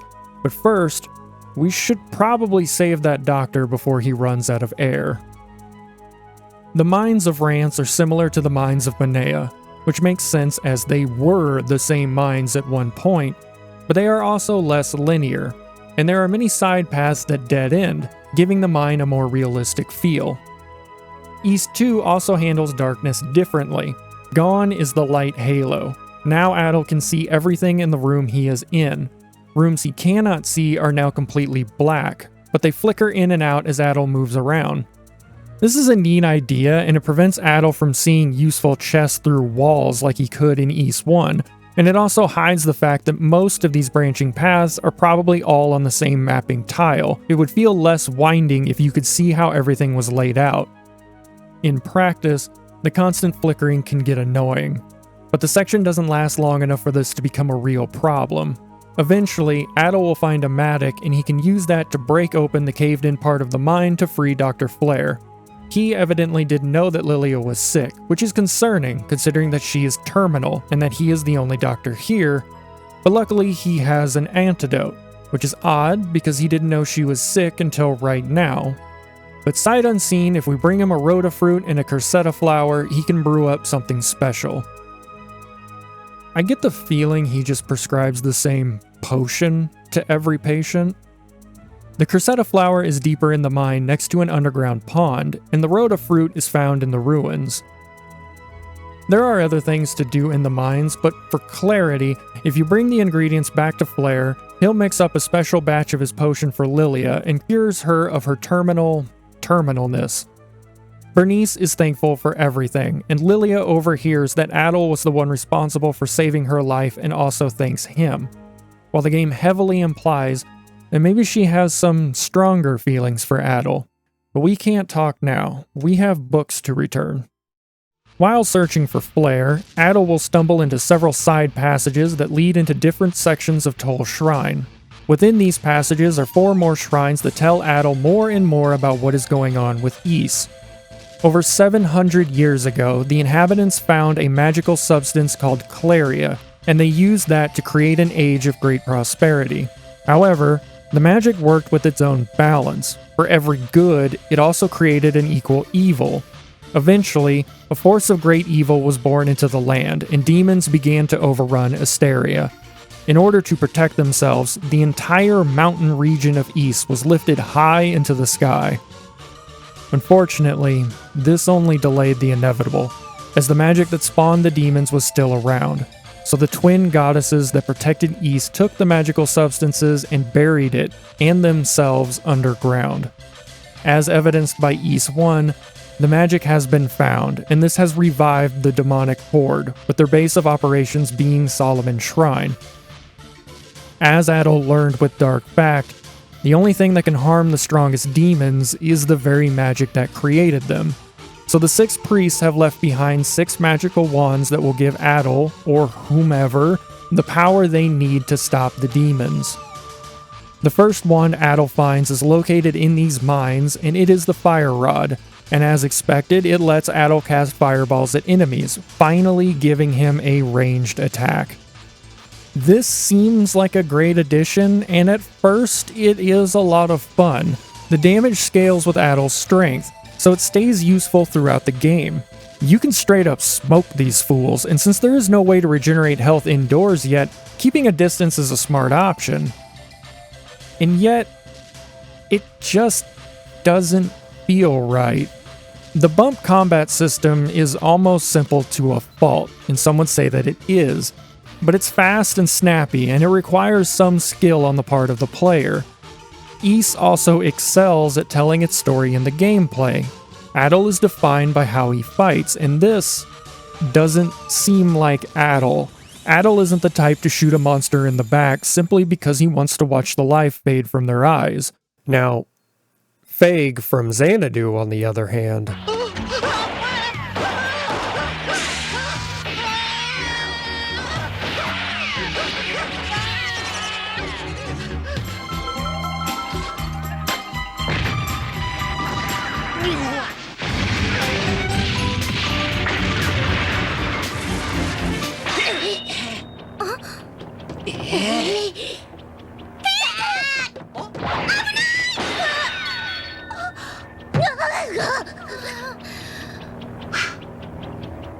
and this also isn't near as fun. You spam the button until everything is dead and then move on. You don't even need to move. As the game went on, I used the spell less and less. In the field, I'd rather rely on the bump combat, even if it is more dangerous, probably because it is more dangerous. But I struggle to say that the Fire Rod is a bad idea, considering how it is used with the bosses. It is not without reason that you find the Fire Rod so close to the first boss, and the shrines are not messing around when they tell you that the Claria magic is needed to fight the demons. It's not a suggestion, it's a requirement. And sure enough, when Velagunder appears, if you try to fight him normally, you will not be able to hurt him. Instead, you need to treat the fight like you are playing a horizontal shooter, sticking to the bottom of the screen, shooting when an opening appears, and dodging the boss's attacks on the return. Unfortunately, I've always been bad at R-Type, and I make this boss look a lot more difficult than it really is. But while it might not be that difficult, it is definitely fun, and this is the flip side of the magic system. Adol having a ranged attack opens up all kinds of boss possibilities. Because the fights are more difficult, you can't reliably stay in one spot and spam attacks, and attempting to merely trade attacks back and forth is a lot less worthwhile, most of the time. And this makes the fights more engaging. Because of this, I don't know what to make of the magic system or really how to make it better. Adol has so much mana that there is no reason not to spam fireballs. But if they were more expensive, then boss fights would become much more difficult and tedious. If you removed it from the non-boss areas, then the player would not be able to practice and master the system in low-stakes area. If they made normal enemies more dangerous, then there would be no incentive to ever use the bump combat. I don't envy the developers who would have had to balance this, but really, half of the combat system is at odds with the other half rather than working with it. And I don't think there is a fix-all solution. My advice is just get used to it, and I just ignored it until a difficult fight happened. Unless this seems like fun to you. To be fair, I also spent a lot of time playing GoldenEye with invincibility on, so I won't judge. With the Galaga boss defeated, Adol can continue on and find the light magic. This magic is supposed to light up dark areas and reveal hidden things, but I can really only remember one instance where I actually needed to use this, and it's near the end of the game. The rest of the time, it's not worth the time it would take to switch your magic over. Honestly, I forgot what this magic was when the time came to use it. The best thing about finding this is that, so long as 5 of the books have been returned, we are pretty much done with the mines. The only thing left of any value is to find this ball of iron that we can sell to the weapon shop to open up his better equipment, and this evil bell. And ooh, it's got me ringing, but it doesn't seem to do much else. And the 6th shrine, the Shrine Unmourned, can no longer be accessed from the mines. I don't know what Ric Flair was doing in that room. I don't want to know what Ric Flair was doing in that room, but that doorway will never be usable again. With no other options, Adol heads back to town. The only lead in town is that Jira here has been hearing odd noises in his basement sometimes. I had checked around earlier and couldn't find anything, but since people keep saying that this bell can be used to signal a meeting, we probably just need to ring it in the basement and knock around the few monsters that show up. Oh. Mother of God. There are 2 broken wall jump scares in this game, and somehow they both got me. Fight through the horde, and this hole leads to a back entrance to the last shrine, the Shrine of Fact. This last shrine reveals that only a sword made of pure claria will be enough to destroy the evil that lies in the heart of Solomon's Shrine. And finally, we are ready to move on from Rance Village. Rance Village is not a bad starting area. I like how the different dungeons feel connected, and there's some interesting world building. If Solomon's Shrine was the main religious center, the fact that all of the shrines are now buried underground shows how bad things got when the demons first invaded, and how bad they are getting with their return. And the shop not being able to sell any good equipment due to losing access to the iron mine is a good touch. It prevents you from grinding out the best equipment as soon as you start the game and adds to the story of the area. Things were bad in East 1, but it still seemed like people could live somewhat normally inside the town walls, whereas in Rance, people are dying of curable diseases, and when someone goes missing, there may not be anyone who can go look for them. Supplies are drying up and time is running out. It takes someone like Adol to break a hole and give some breathing room. It's great storytelling, and it does a good job in setting up the game. My only problem is the art. It's not bad, and it makes sense for the mine here to look the same as the one in East 1. But East 2 hasn't really had a chance to show anything new in regards to environments or puzzles outside maybe the ruins, and the mines themselves can feel a bit like a slog when you are circling around similar looking dark passageways. But all of that is about to change, as Adol can now move onward to cross through the ice wall. Right off, I love the look of this area.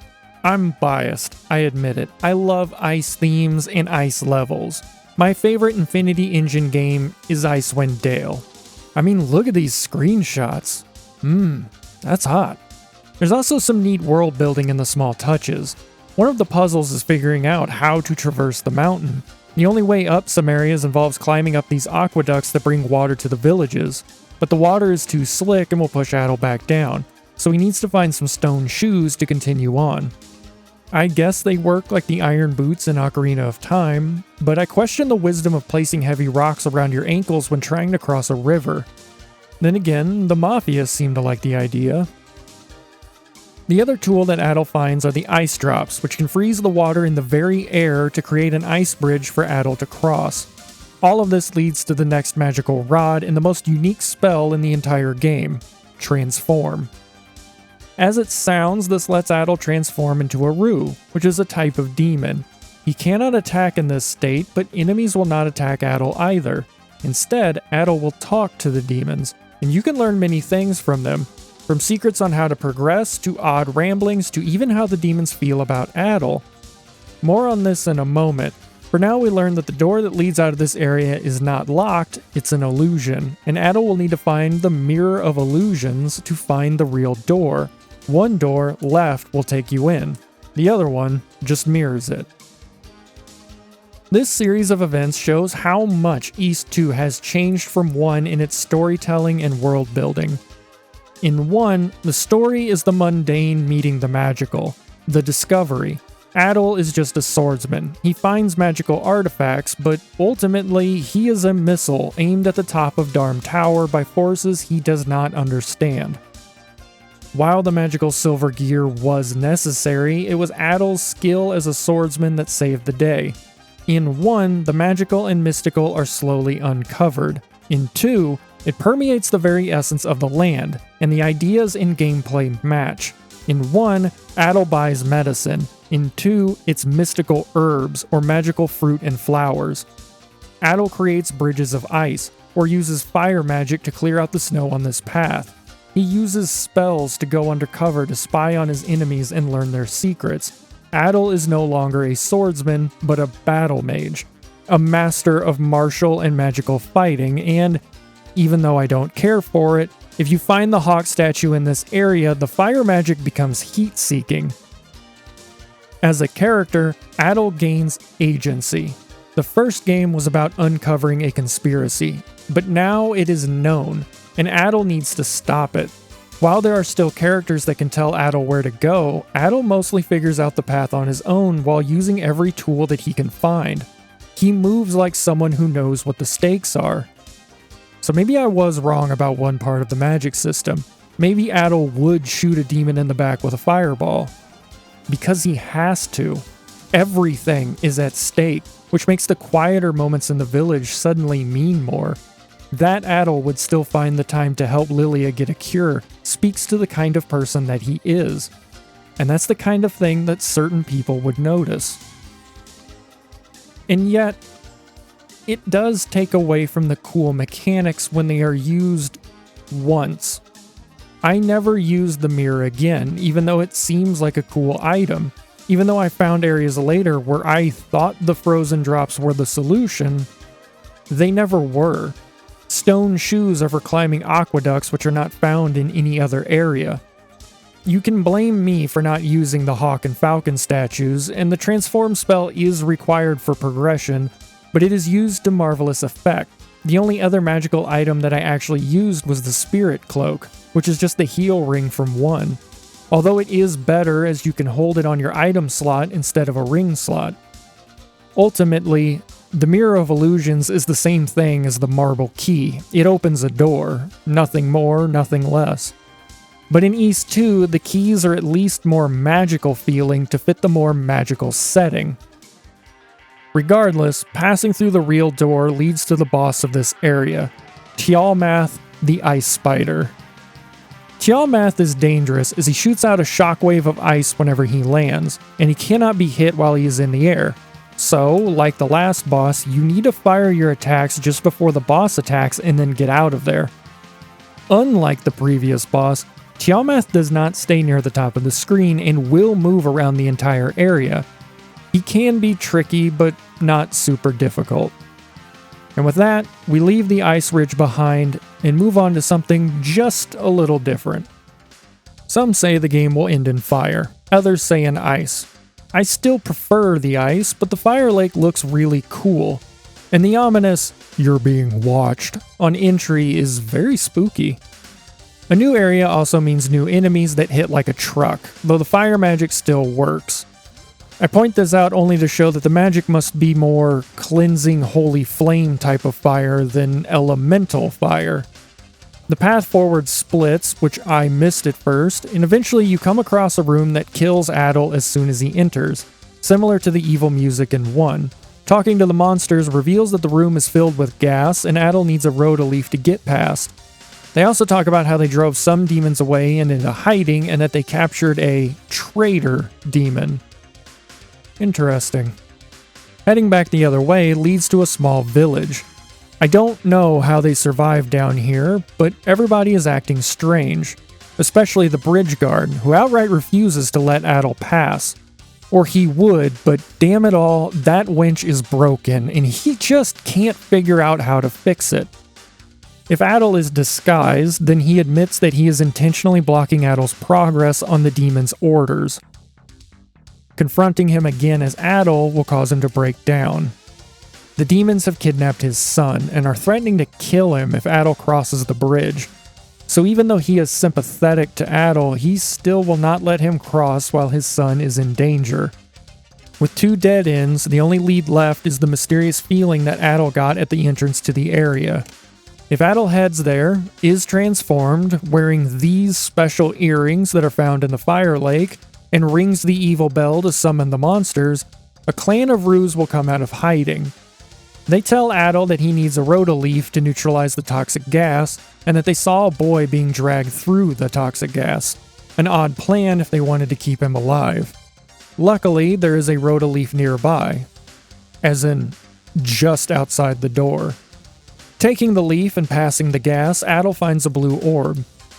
I don't know what it does, but we can ponder that later as we come upon the cell where the boy, named Tarf, is held. Is someone out there? My name is Tarf. I am the son of the bridge guard.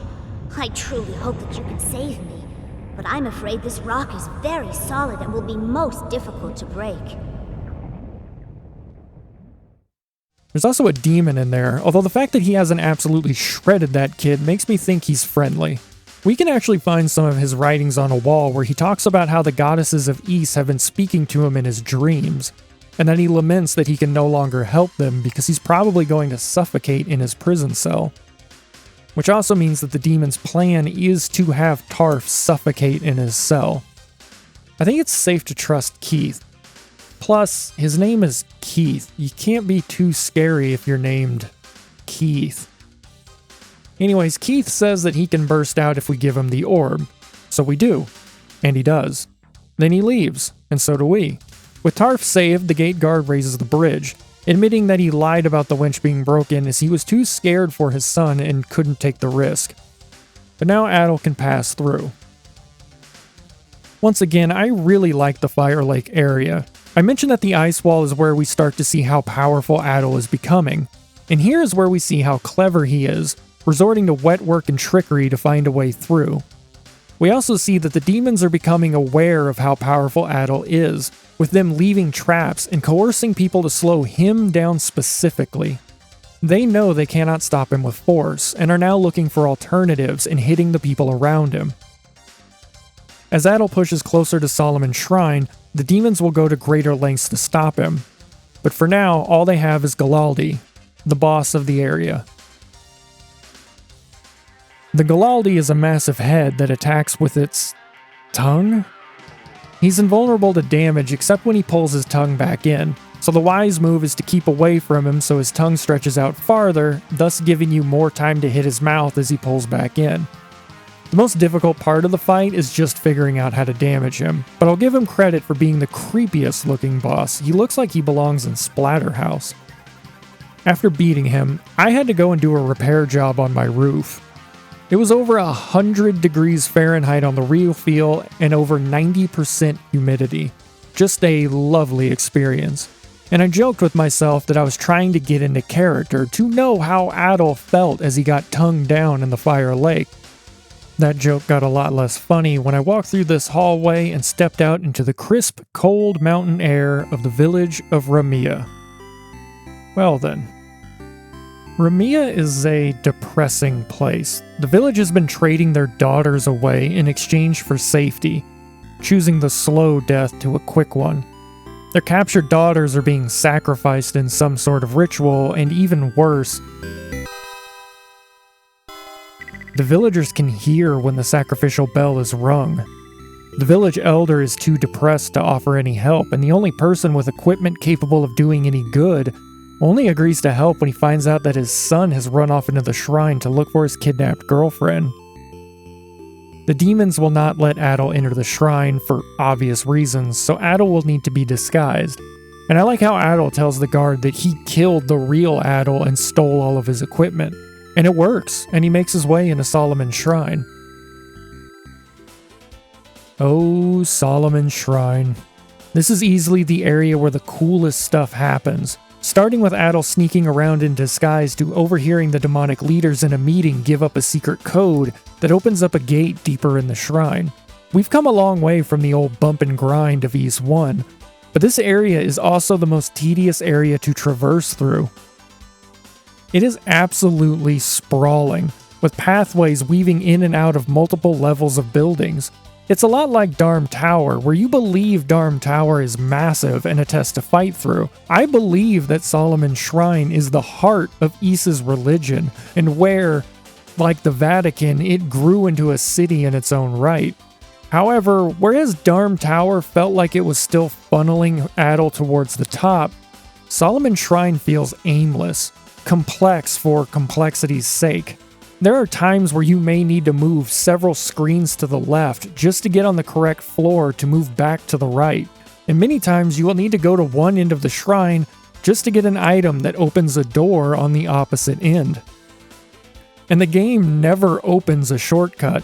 Sometimes it was faster to just teleport back to Ramia and re-enter the shrine. This would be the perfect time to reuse some of the magical items from before to create permanent shortcuts back once an area was opened up, but no. I can't blame the game too much, as this was early days, and while Metroid was already out, Metroidvanias hadn't really settled in as a genre. But it still makes this last part of the game very tedious, and I don't think I ever really learned the layout. I have a lot of footage of Adol just running in circles. Keep this in mind while I continue on, as it may seem like the story keeps moving at a brisk pace like it usually does. And yes, compared to games of today, it still does. But just picture long stretches of Adol being lost as he runs around the shrine. The other thing that Adol learns from the secret meeting is that many of the prisoners have escaped into the sewers, and that they stole a key that can open all of the doors in the shrine, with the demon leaders specifically mentioning that they cannot let Adol, of all people, have it. After giving the guard the password in 8086, I'm assuming a reference to the famed 8086 processor that powered the PC-98, Adol finds the path to the sewer, but it is guarded by the evil wizard Dalles, who threatens to curse Adol and turn him into a demon, and that Adol will never revert to his pretty human form.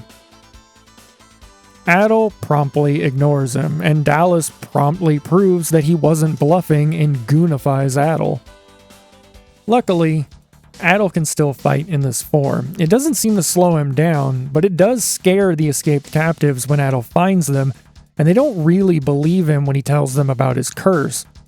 Although they do seem to know a lot about how to cure this permanent curse. Like, a lot. Maybe it's because this guy was friends with the village elder? So we head all the way back to the Dabby part of the shrine and search around until we find this room with a flickering chest that disappears. Since Dabby was the priest of light, casting the light spell reveals the chest holding the silver cup. Take the silver cup back to Ramia, scare the villagers, and fill the cup with the elder's magic water. my money is on it just being Fiji water. Because no curse can deny the great clean taste of curse cured and returned to the captives, they let Adol in, where he reunites with Lilia.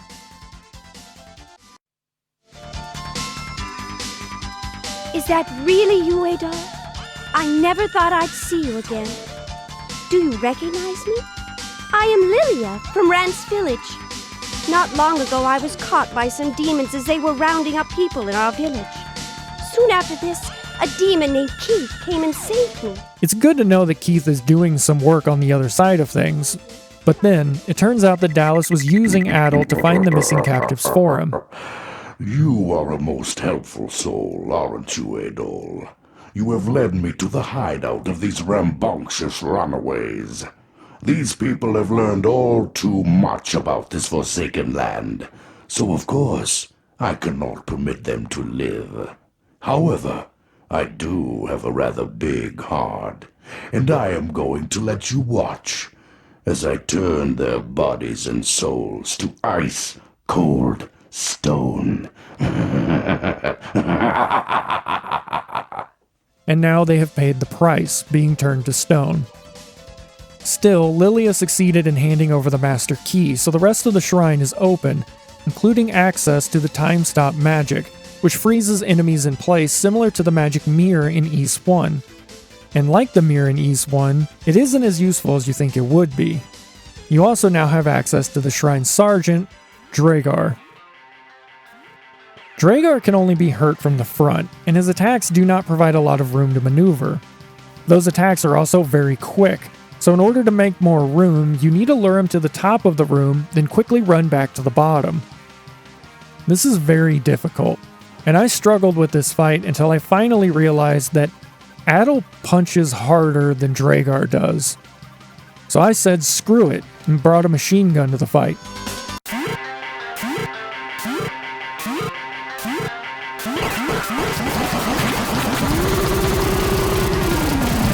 It turns out just spamming fireballs is the way to go. And sometimes the itchiest trigger finger wins, and no one is itchier than Adol. Don't tell Feena. Beating Druegar gives access to the deeper parts of the shrine where we can find the Calming Ring, which halves Adol's MP usage. I don't think I ever ran out of magic except for one specific spot, and in that one specific spot there is a different item that is almost mandatory, so I don't think this ring is very useful. What is useful is the silver pendant, which activates these statues and turns them into teleporters in the same way that the blue pendant activated the magic mirrors in Darm Tower. Eventually, we find some guards talking about how they have been chasing Keith throughout the shrine and have finally cornered him in the sewers. We beat the demons to him, and Adol finally meets Keith face to face. I made fun of his name, but Keith has been doing a lot of good in the background a la Colin in 1, so I can't wait to finally hear what he sounds like. I am Keith. I heard your voice when I was locked in the lava prison. I was spotted by a guard and chased, so I decided the safest thing to do was to hang out here until the coast was clear. Oh, come on, man. I'm trying here. Are you... Do you even care? Keith has stolen the water control key, which will drain the sewers and give access to deeper parts of the shrine, which is exactly what this section of the game needed, a complex sewer section. If we return to Ramia, and you should be checking back in periodically, we can find Tarf, who tells us that a robed figure has been hitting up the villages and asking a lot of questions about Adol. No doubt this is Dalles once again moving in the shadows. There's nothing to do about it now but to drain the sewers and move deeper into the shrine, into the deepest parts, where a full set of battle armor and the very shrine of the twin goddesses reside. It is also where the most powerful demons are, and, as Keith tells us, where they perform their sacrifices. Maria is next, and once the bell tolls for a 5th time, the girl will be killed. Delaying Adol in his pursuit is Zeva, the 3rd most powerful demon and Dalles' second in command. She cannot be hurt directly, but the bats she spawns can be, and they damage her when they are destroyed. How easy this battle is dependent on how well you can break the 4 bats that bounce around the room. If you are good at games like Breakout, you will do well here. I am fine at Breakout, so while I did beat the boss on my second attempt, it took the entirety of the song and then some to do it. Not that that's a bad thing, as the song is awesome, as is the song that plays in the bell tower. Inside, we find Reah already in the sacrificial chamber. Get out of here now, or you will perish like the others! The first bell rings and the race is on, as Adol runs around and up the flights of stairs as the bell rings away.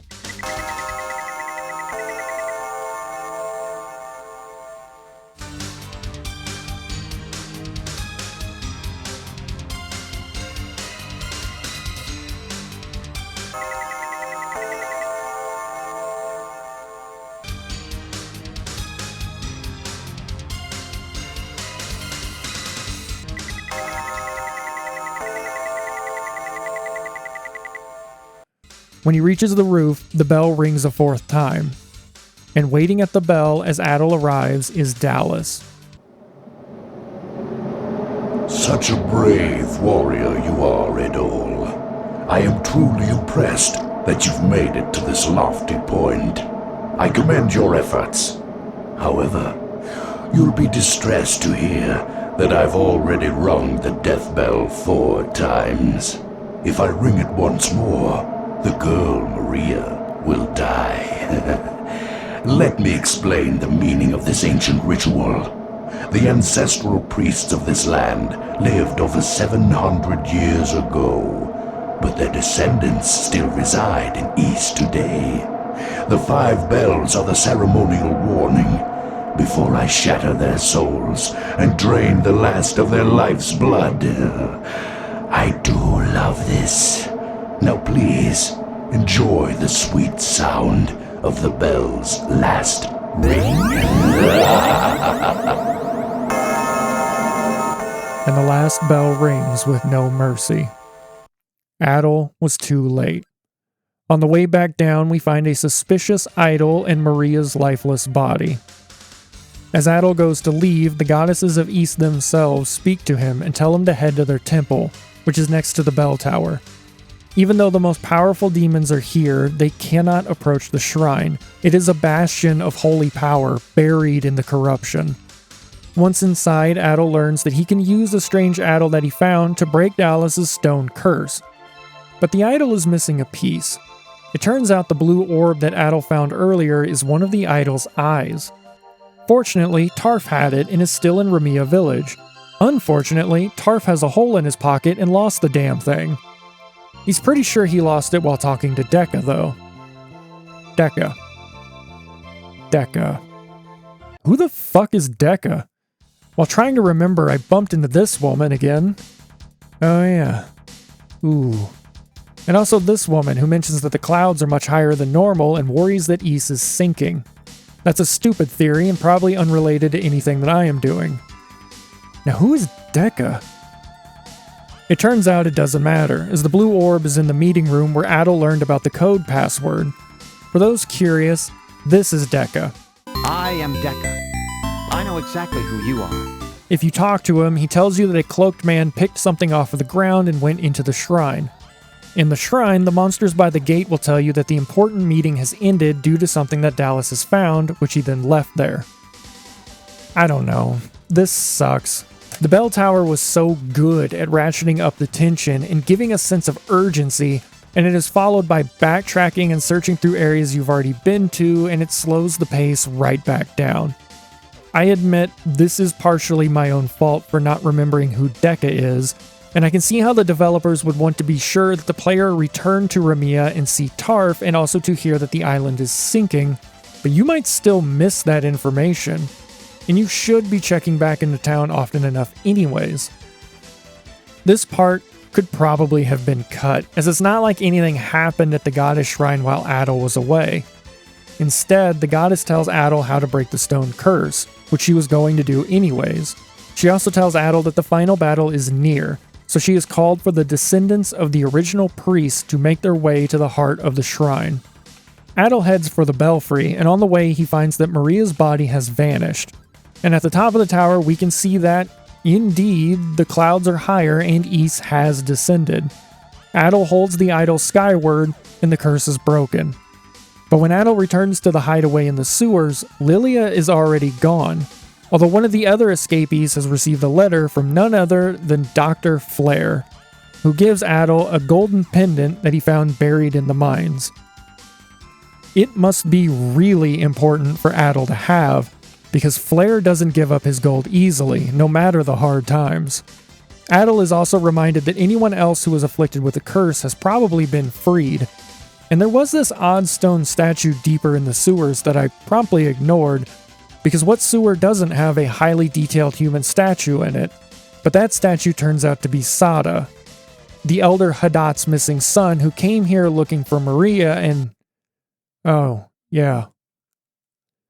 He gives Adol the Clarius sword, the badass weapon that Adol has been looking for since the beginning of the game, and tells Adol that his father has made a suit of armor from Claria as well. Again, Claria is the magical silver that the magic of East comes from, and the only thing that destroys Claria is more Claria, so Adol will definitely need it, and Hadat hands it over once Adol tells him that his son is safe. Adol takes the armor, takes the golden pendant to open up a fourth path through the sewers, and heads inside the shrine core, where he faces off with Dalles. Now is Adol's chance for revenge. As a courtesy, Dalles tells Adol that no magic will work on him. That was a mistake. Dalles is very easy. All he does is teleport around the room. Adol is supposed to dodge his flames and attack, similar to the twin heads in East 1, but Dalles does so little damage, and Adol hits so damn hard. Maybe I was overleveled, but it's hard not to be with how much backtracking through the shrine you do. I also doubt this. This might be to show how strong the Claria is. If you try to do this fight without the Claria sword equipped, you cannot hurt him, as his Claria cloak makes him invulnerable to damage. But with it, and with Adol having Claria armor of his own, the two are now on equal footing. And all things being equal, Dalles can talk a mean game, but he can't hang in a fight with Adol. Dalles is just a dog to him. And after everything Dalles has done, he can't last but 30 seconds. In the next room, Adol finds the last magic, the magic of fact, shield magic, which places a protective barrier around Adol so that all damage gets taken from his mana instead of his health, but it constantly drains his mana while being used. This isn't much now, but it will be vital later. And now, we enter the very core of Ys. As the goddesses said, the descendants of the priests have already arrived. Adol, it's me, Tarf. I am sorry to tell you, but now is not the time. Quick, we must get back. Everyone is waiting for us. And we find Tarf and Maria? You must be Adol. I am Maria. He found me in the belfry and he brought me here. He said that there were fragments of a shattered bracelet in my body.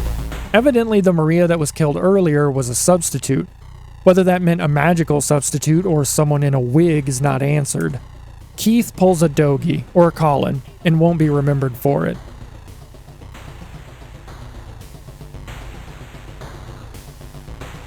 Dekka is here, and Adol pretends to remember him. I am Dekka from Ramia Village. Do you remember me? And we meet back up with Lilia. As far as she knows, she was talking to Adol when he suddenly disappeared, so she went searching for him because she thought he was in danger and wound up here, but not before finding an odd ring that all of the other demons seemed afraid of.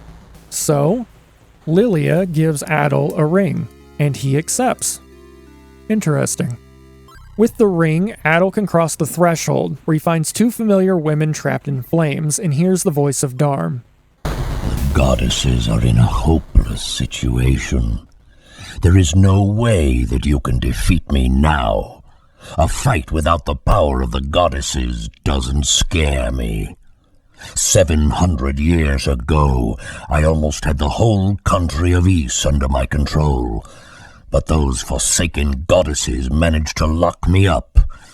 I have suffered 10,000 years of humiliation, and I will remember every minute of it when I revenge my anguish. Now, My time has finally come. The world of Ys will soon be mine, and I will show them all just how wicked we demons can be. And hey, it's our boys, Goban and Ludajima. You animal! You know well that I cannot let you do that. Ys is now back where it belongs. Don't you forget about me. I am the bandit, Goban.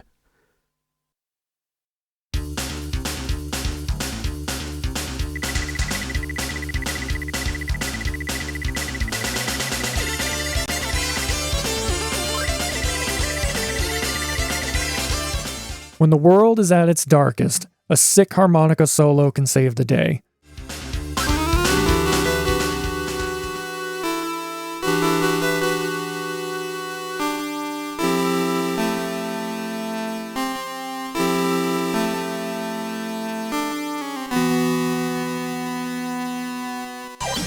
This old tune frees the goddesses of Ys, which are revealed to be Reah and Feena.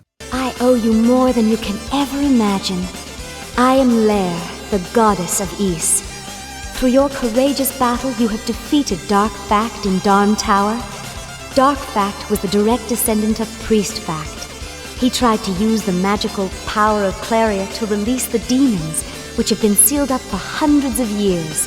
He wanted to control the entire land, but greed has its limitations, and you caused the demise of that demon. And this is the moment where the weight of the story finally hit me. Not that I didn't like the story or think that it was bad, but I believe that it was an excuse plot as reviews said. But this harmonica broke that illusion, and I think that this story is way better than it gets credit for. The thing that Ys does well in its storytelling is giving the vibe that the world and the plot are moving with Adol and not around him. As I said, my favorite game, annoyingly enough, is Morrowind. And the thing I love about the story of Morrowind is that it heavily revolves around political and religious intrigue. The main conflict is like a grand three-way chess match played between the three gods of the Tribunal, the devil Dagath-ur, and the Daedric prince, or actually a god, Azura. To badly oversimplify the plot, the player character is the Nerevarine, or a reincarnation of an ancient dark elf hero, whose mysterious death thousands of years prior kicks off the intrigue of the game. Religions have been formed over this event. You find out that you are the Nerevarine and Azura's chosen champion by putting on a ring that will kill anyone who is not the chosen one. But even something as assured as this still has some intrigue around it. Throughout the game, you find people that point out how vague the prophecy really is.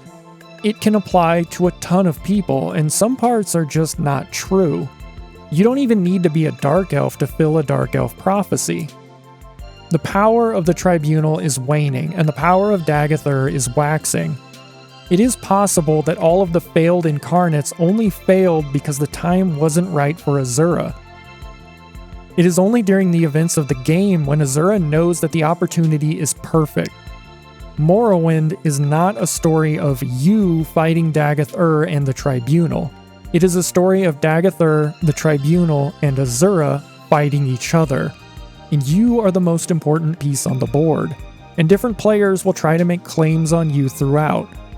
It just so happens that Azura is the ultimate opportunist, and better at the game.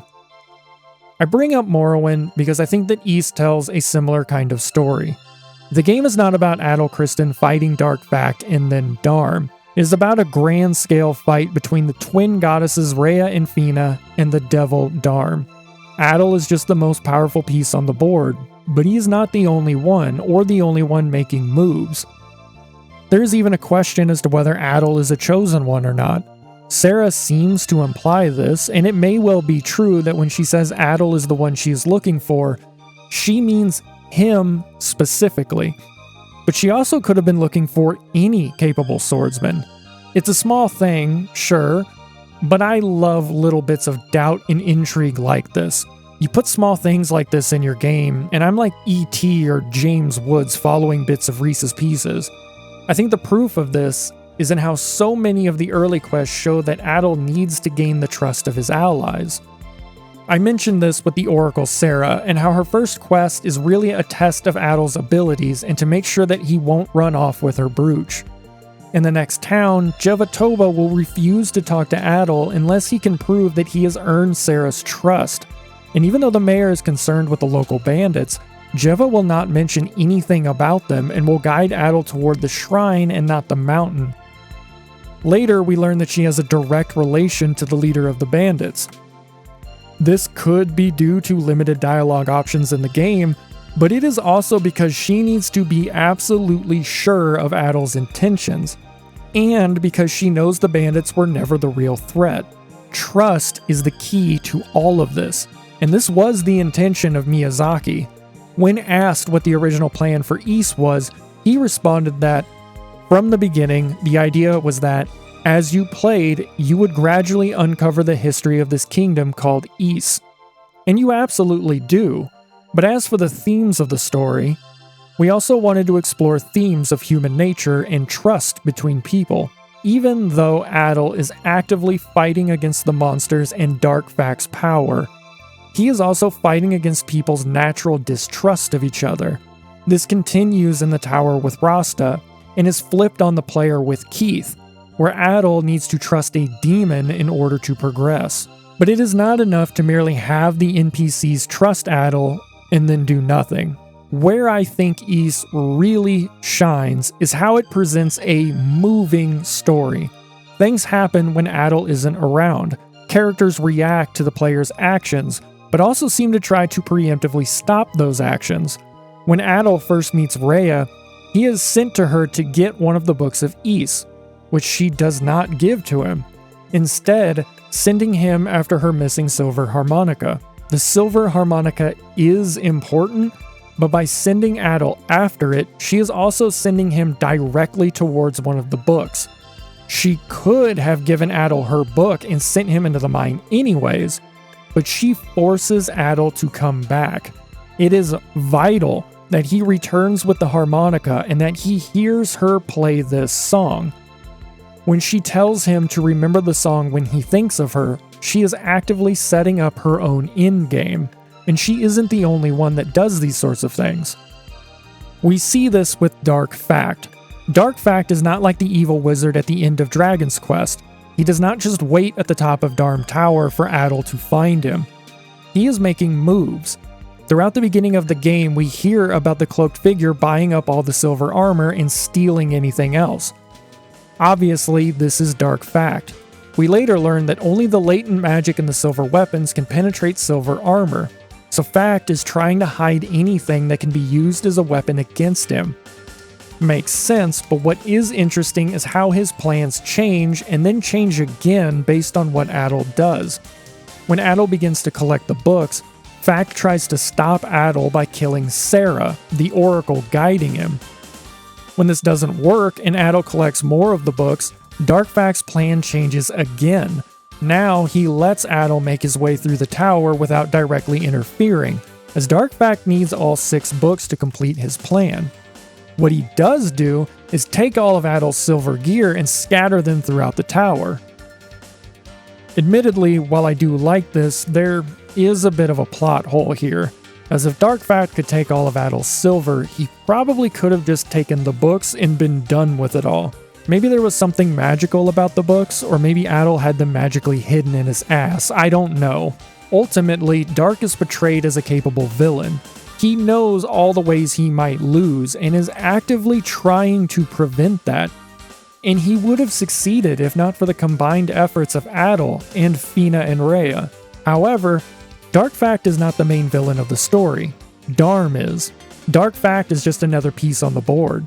His plan of bringing all of the books together and heading to Ys is ultimately not that important to Darm. It's more like a feint. If Darkfact succeeds, then Darm will succeed without question, as it will be impossible for any of the goddess's allies to arrive to help them. But if Darkfact fails, Darm already has Dalles working on a different plan, which is to sacrifice the maidens to bring about his resurrection. That doesn't make Adol's actions any less vital. He has to beat Darkfact to get to Ys. But we're just getting started now. East 2 is where the grand game truly begins. There are no more mysteries. The Devil's minions are here, and they are winning. East is in dire straits. People are actively being taken to be sacrificed, and there is nothing that can stop them. Or so it seems. East 2 changes a little, and that Adol no longer needs to gain people's trust, but he still needs to prove something to them. That the situation isn't absolutely hopeless, that there is still a fight that can be won. This is also where we more directly see other people fighting the demons in their own way. This happened in East 1 with the people we meet in Darm Tower and the thieves, but now we have characters like Keith, who is actively fighting the demons and trying to break prisoners free. We have Lilia, who finds the magic ring of the goddess and brings it to Adol. We even have failed instances like Sada, who tried to fight the demons and wound up turned to stone. It is clear that Adol is not the only one trying to thwart Darm. He would not succeed on his own. Again, this was one of the themes that Miyazaki was going for, stating, taken together, there's really a lot of characters in East 1 and 2, and Adol is helped by many people on his journey. So while it seems that he travels alone, in reality there's an invisible party he's been forming. That's how we want players to think of it. But while the invisible party is working behind the scenes, so is the invisible party that Darm has. We see this with Dalles. Unlike Dark, Dalles watches and studies Adol, and learns that Adol's weakness is that he cares for the people around him. This is why he targets Lilia. This is also why he doesn't kill Adol in the shrine and instead merely cursed him. He knows that Adol will lead him straight to the escapees' hideout. The reason he doesn't turn Adol to stone is because at this point, he fully believes he cannot lose. The only weapon in the land that can hurt him is the Claria sword, and it's currently in the hands of someone who has been turned to stone. It's unusable. He has won. It's only a matter of time. However, the goddesses have already come up with a way to undo that curse and to trick Dalles into believing that the last sacrifice has worked, when it actually hasn't. When games try to have plots like this, it can backfire by taking away too much of the player's own agency. It just feels like nothing you do actually matters because some other character is actually the one doing everything. But East manages to keep a nice flow that still makes Adol vital to everything going on. If Adol doesn't free Tarf and Keith, then Keith doesn't free the captives, so Lilia probably dies. If Lilia dies, then Adol can't get the goddess ring that is very important for the last fight. We find out that many of these characters have been guided by dreams that have pushed them into their proper places, and this is the goddess's work, but none of that matters if not for Adol. Everything is teetering on the edge. Evil is moments away from winning at all times, and a less skilled or determined character than Adol would have faltered. We see the strength of Adol and his character when we finally get to fight Dalles. Dalles is the second in command to Darm. He is the most powerful man on East, drawing heavily from the evil Claria magic. But that is his fault. He is so reliant on his power that when Adol fights him on even footing, there is hardly a match. It's like watching Mike Tyson in his prime. The fact that this fight is so easy is unsatisfying from a gameplay standpoint. There's no challenge. But from a story standpoint, it's great. Despite all of Dalles' power, he is a weak man, and Adol isn't. Adol has drawn strength from his own struggles and the people around him. Dalles is no longer the most powerful man on East. Adol is. And he wouldn't have gotten there without the people around him contributing to the fight, no matter how minor it might seem. We see that now at this last area, standing before the statues of the goddesses, when Goban and Ludajima arrive to bring Adol the silver harmonica that he brought to Reah so long ago. The same harmonica that she taught him a simple song on. A song that, when played, frees the goddesses from their imprisonment. Everything that Reah and Feena had been doing has been leading to this moment. All of the pieces have been played and everything is in position. Their plan worked. But it's not over yet. The goddess's plan only gets Adol to the door. He has everything he needs to fight Darm.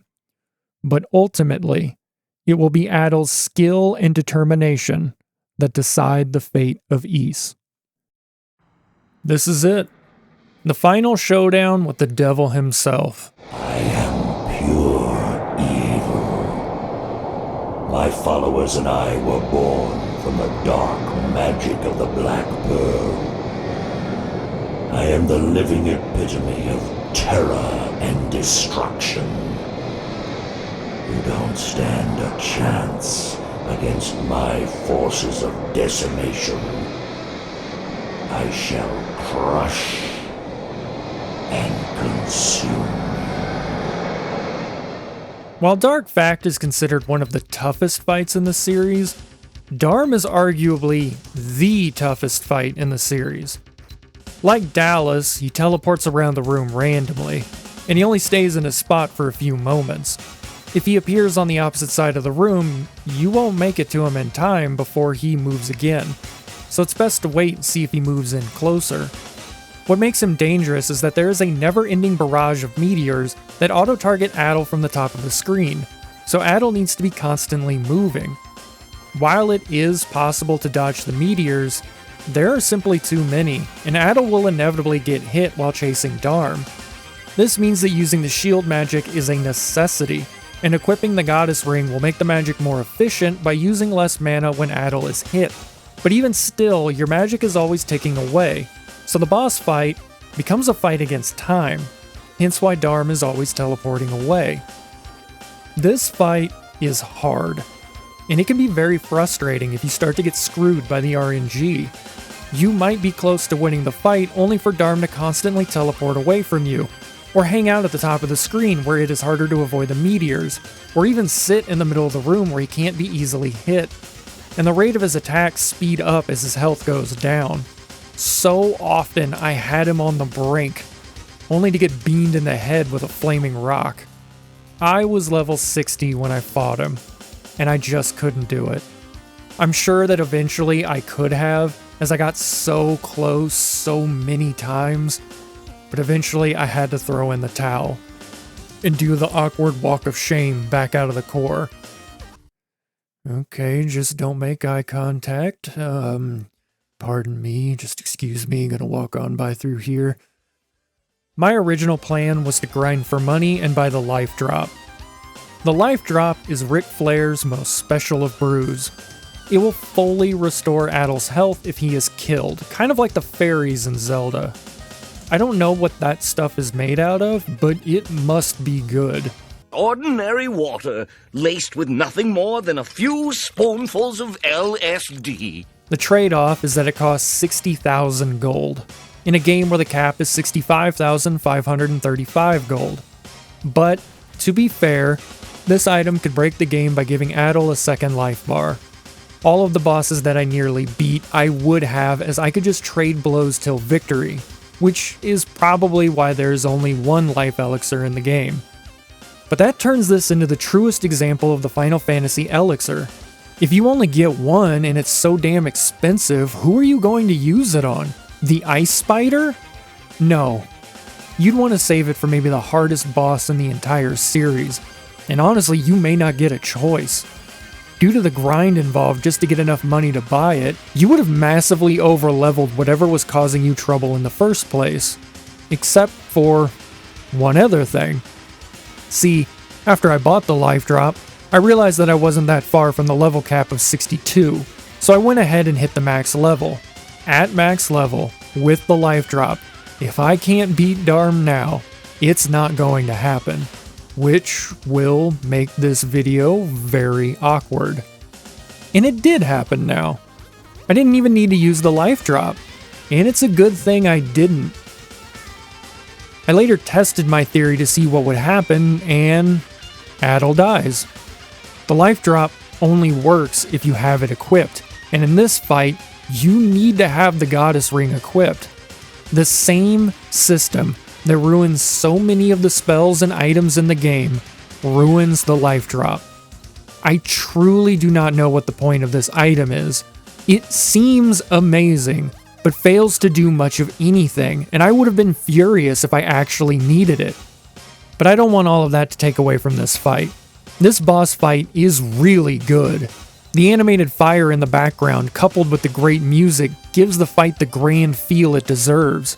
Seeing Darm flash back into the Black Pearl as he is hit reminds you that you aren't fighting a man, or a demon, but an evil force, and it is only with the goddess's power that Adol stands a chance. As with Dark, I'm not even that upset that I accidentally overleveled, because I like the idea that even with the most difficult fight in the entire game, you can still tilt the odds in your favor. It still fits the theme of kindness, but it is also what I want from a final boss. This is the last playing impression that someone will have with the game, so if that boss is too hard or too grindy, then it leaves the wrong impression. I'm not proud of my accomplishment when I win, I'm just glad that it's over and that I don't need to do it again. Darm could easily fall into that, as so much of his encounter is based on randomness, but if you're willing to put in the work, and it can feel like work, you can make the game easier if you need it. And I did. Still, I was happy when I won. With Darm defeated, the demons disappear and the magic of Ys retreats back inside the Black Pearl. Adol finds himself outside the chamber where he fought Darm. His magic is set to 0, which is a nice touch that the magic of Claria is gone, and that's why Adol isn't shooting fireballs in later games. Inside the shrine, we get our ending. As all of the descendants of the priest, the Invisible Party are here to congratulate Adol. We learn that Maria was protected by magical bracelets that let her survive the sacrifice.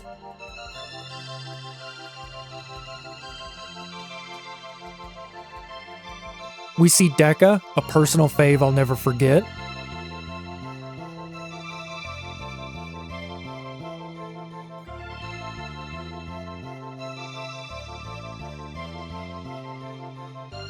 Keith is no longer a demon, although that doesn't stop him from trying to trauma dump on Adol about his sister.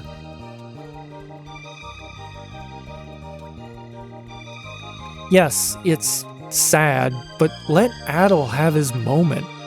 Also, don't call it the Green Goon curse. Ludajima asks Adol to stay behind. The land has been devastated. Many people are dead. Ys needs someone to look up to, and after all, folks need a hero. Someone to bring everyone together. And Adol is that someone. Or he could be. And Luda begs Adol to stay. Next is Goban, who reveals that he was guided by dreams to bring the harmonica to the core, like I said earlier.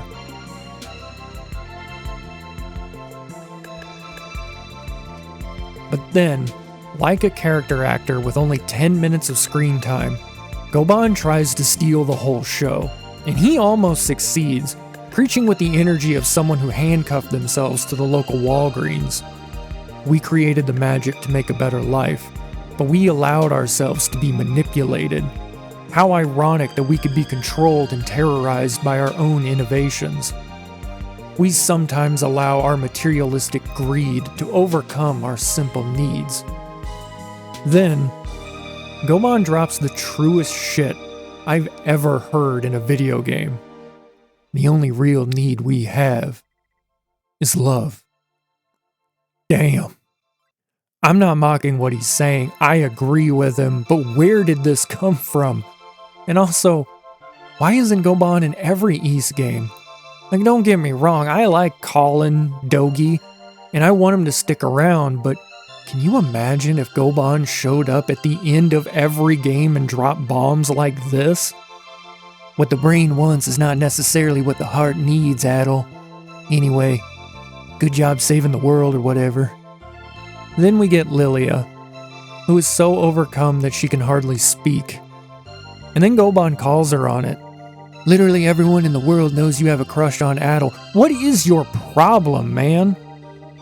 Finally are the twin goddesses Reah and Feena. Reah tells us that with the magic receding, their presence isn't needed anymore. So they are going to seal themselves away with the Black Pearl, sleeping until its foul magic is uncovered again. This is the last time that Adol will ever see either of them. With Feena, it's more bittersweet.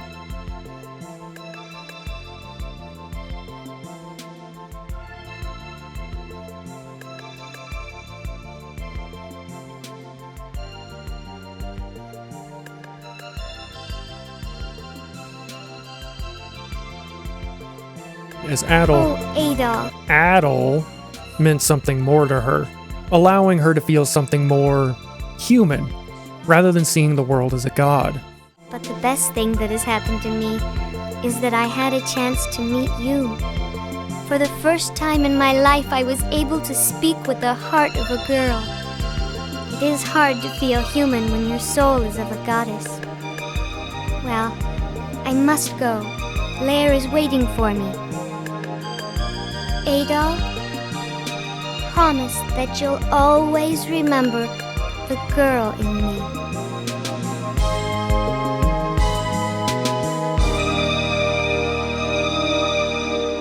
This may seem a little forced, and I don't like that she calls herself a girl instead of a woman, but the original ending of Ys 1 had Adol talking about how he couldn't wait to see Feena again. His last thoughts before beaming to the land of Ys were of her. I guess they could have been having more conversations in Jeva's house that we just don't see. I killed them all. And not just the men, but the women. And the children, too. But it's still a bit of a stretch. But it is also still a sad ending. They will never meet again, and this is the hardest goodbye. For years, decades even, fans have seen Feena as Adol's truest love, the one that got away. She may be the reason for Adol's wanderlust. It's the bit of darkness that he can't get past, the cold spot in his heart that never goes away. It might be why Adol tries so hard to help everyone, but never sticks around or gets too close to anybody except for Dogi. Dogi being his one connection back to Ys 1. Adol makes happy endings for people, but he doesn't get one. Instead, we get Adol and Feena dancing together in the credits, a vision of what could have been, before the game ends showing Feena sealed underground with the pearl. A vision of what is. If she ever does wake up, Adol will have long been dead. We still have one last video and the credits, but I want to speak about Ys 2 as a whole. Ys 2 is everything that Ys 1 is, but on a bigger scale and with a bigger scope. In terms of story and locations, it's great and better than 1, but it also sags under its own weight.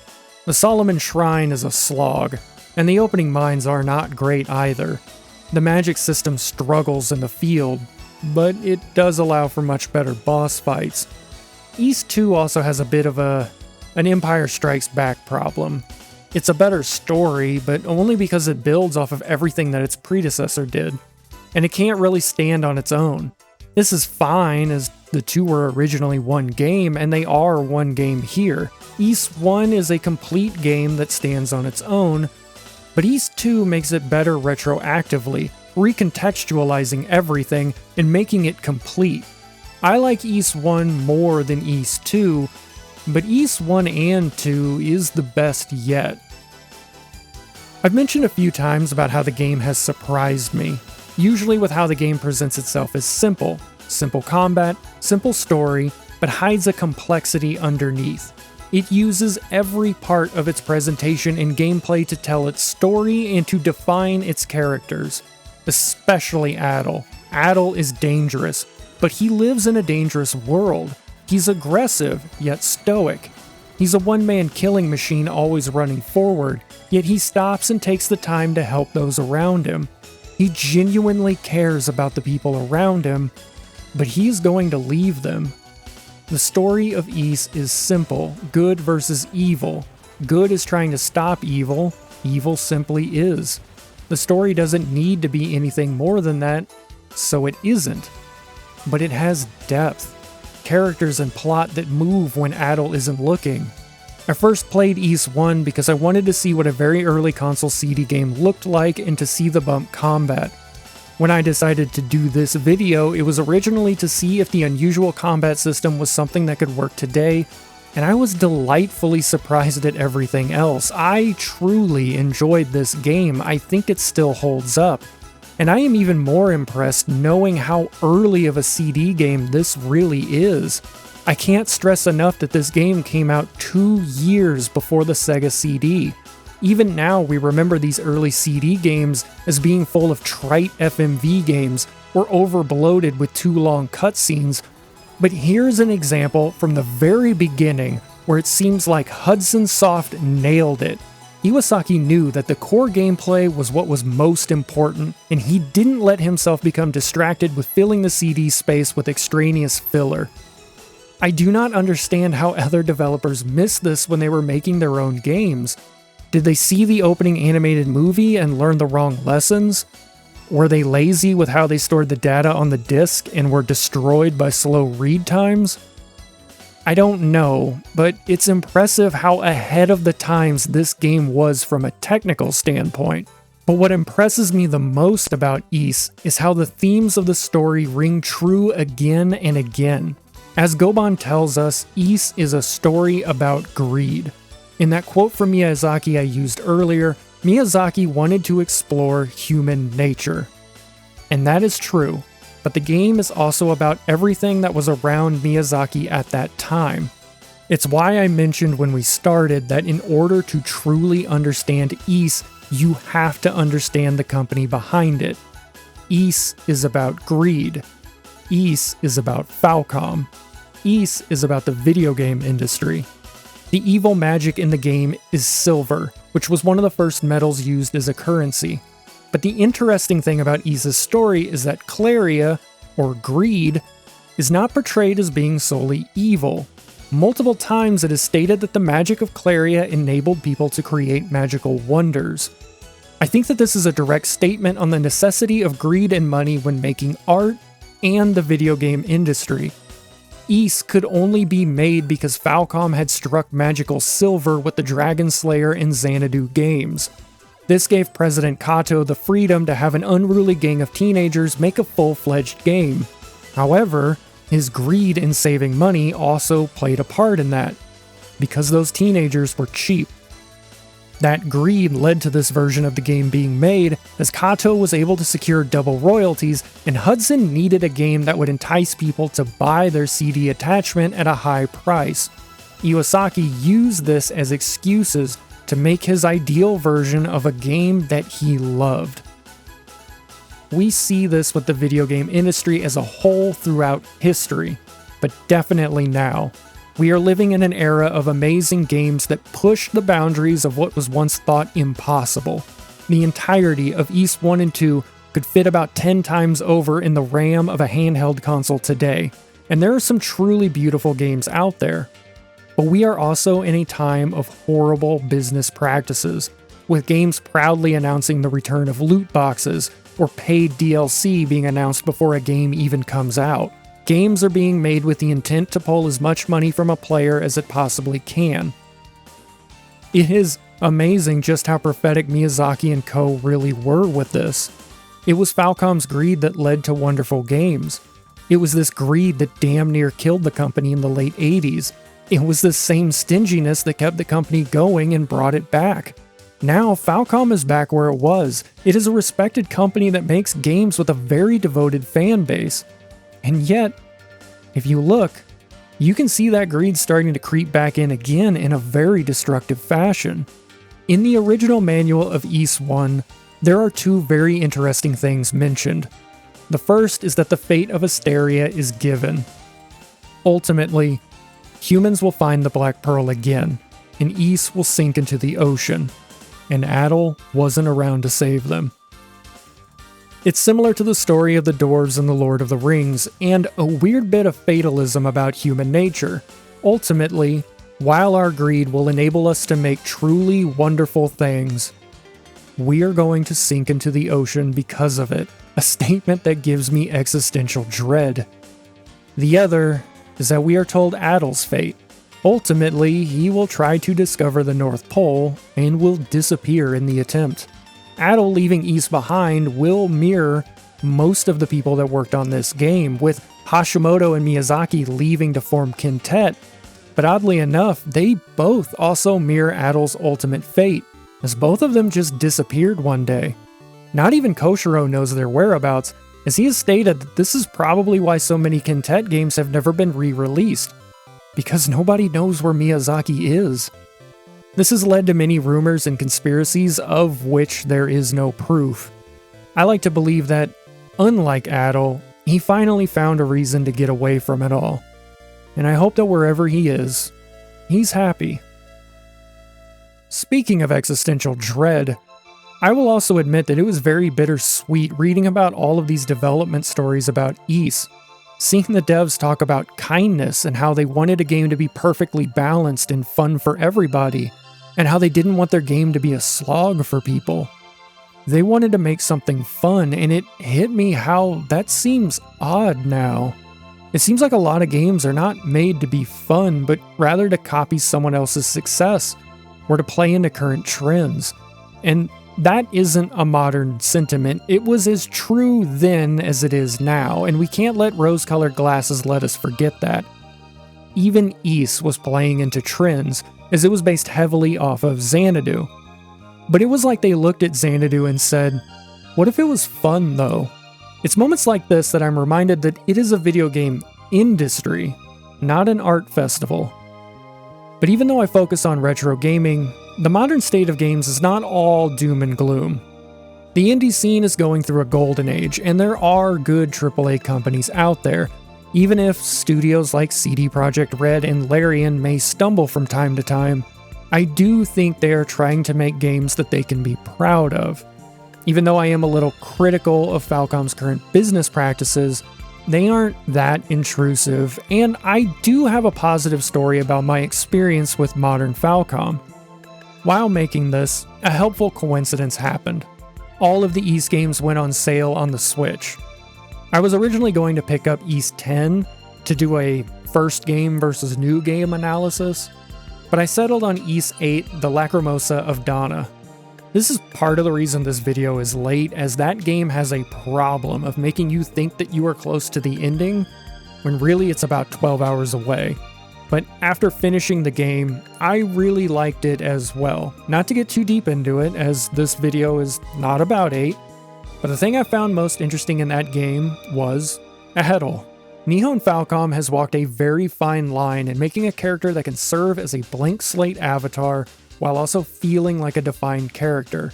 I've joked throughout this video about how he can be whatever you project onto him, but he still has values that define him, and there are things you can't picture him doing, and it was neat to see that in the later games. Adol in Ys 8 still feels like Adol in Ys 1. There are a lot of things that 8 seems to be taking from this game, but that's for a later time. Let's close this game out for good with the final closing movie. I think I've rambled enough. The final movie is a good one.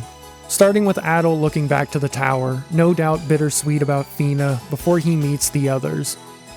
Everyone celebrates as the music swells, and throughout Adol is continuously pushed towards Lilia.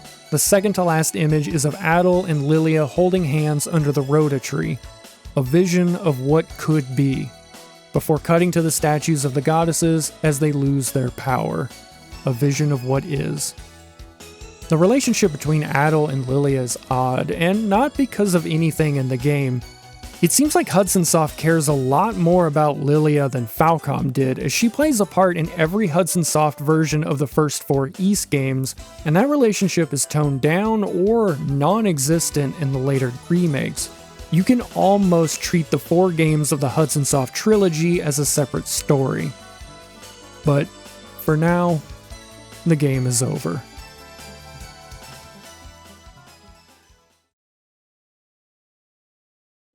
My one last thing to end on is emulation. I don't think there are many that have a problem with emulation, but rather how you get the ROMs, as it usually involves piracy. Piracy is tricky to take a stand on. Sometimes it's fine, maybe you have no option to buy the game legally, but there are definitely less than noble actors out there that just downright steal things and ruin it for the rest of us. When it comes to this specific version of Ys 1 and 2, there is no option to buy it from a store. You need to risk the collector's market and own a working TurboGrafx with CD attachment, or buy the mini TurboGrafx with its wildly inflated prices. Thanks, scalpers, and thanks Konami for intentionally providing false scarcity and causing the scalpers market to thrive. Dicks. as with everything else, AI has made the usage of piracy even more confusing, especially when it comes to YouTube videos. In the landmark court case Bartz vs. Anthropic, AI company Anthropic was forced to pay $1.5 billion to the many authors that it used to train its AI program. However, both sides are viewing the court ruling as a victory. The authors see it as a warning to other companies to not use their works without a license. But Anthropic views it as a win because the courts have declared that what the AI is doing counts as a transformative work. Many people, myself included, hate what AI is doing to the creative field. And that includes the fact that the models used stolen materials to generate something new. With YouTube, there's no argument that YouTube videos, like analysis videos, aren't transformative. Nothing in this video will give you the same experience as playing the game. However, what if an analysis video was made with a pirated or stolen copy of the game? Is it right to make someone buy a license or spend $400 to $500 on a TurboGrafx-CD and a copy of Ys just to make a video about the game that, let's be honest with ourselves, has a small chance of ever making money? On the other side, if someone is making a career off of analyzing games, is it fair that the game companies never see a dime from that person? Personally, I think you should always try to obtain the game legally and only use piracy as a last resort. But I do think that these questions are important and worth a discussion. I also obviously think that there's a difference between AI, which is a computer program trying to transform a work, and a thinking human brain trying to transform a work, but the courts may have a different opinion on that. What I will say is that playing Ys 1 and 2 made me want to play other Ys games. I would have never bought 8, and playing 8 made me want to play 9 and 10. This is why game preservation and, more importantly, game access is so important.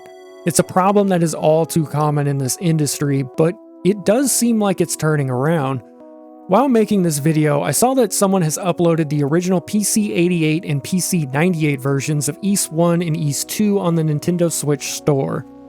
The games are untranslated, and I can't read any of this, but this is still really neat and exactly what I was talking about.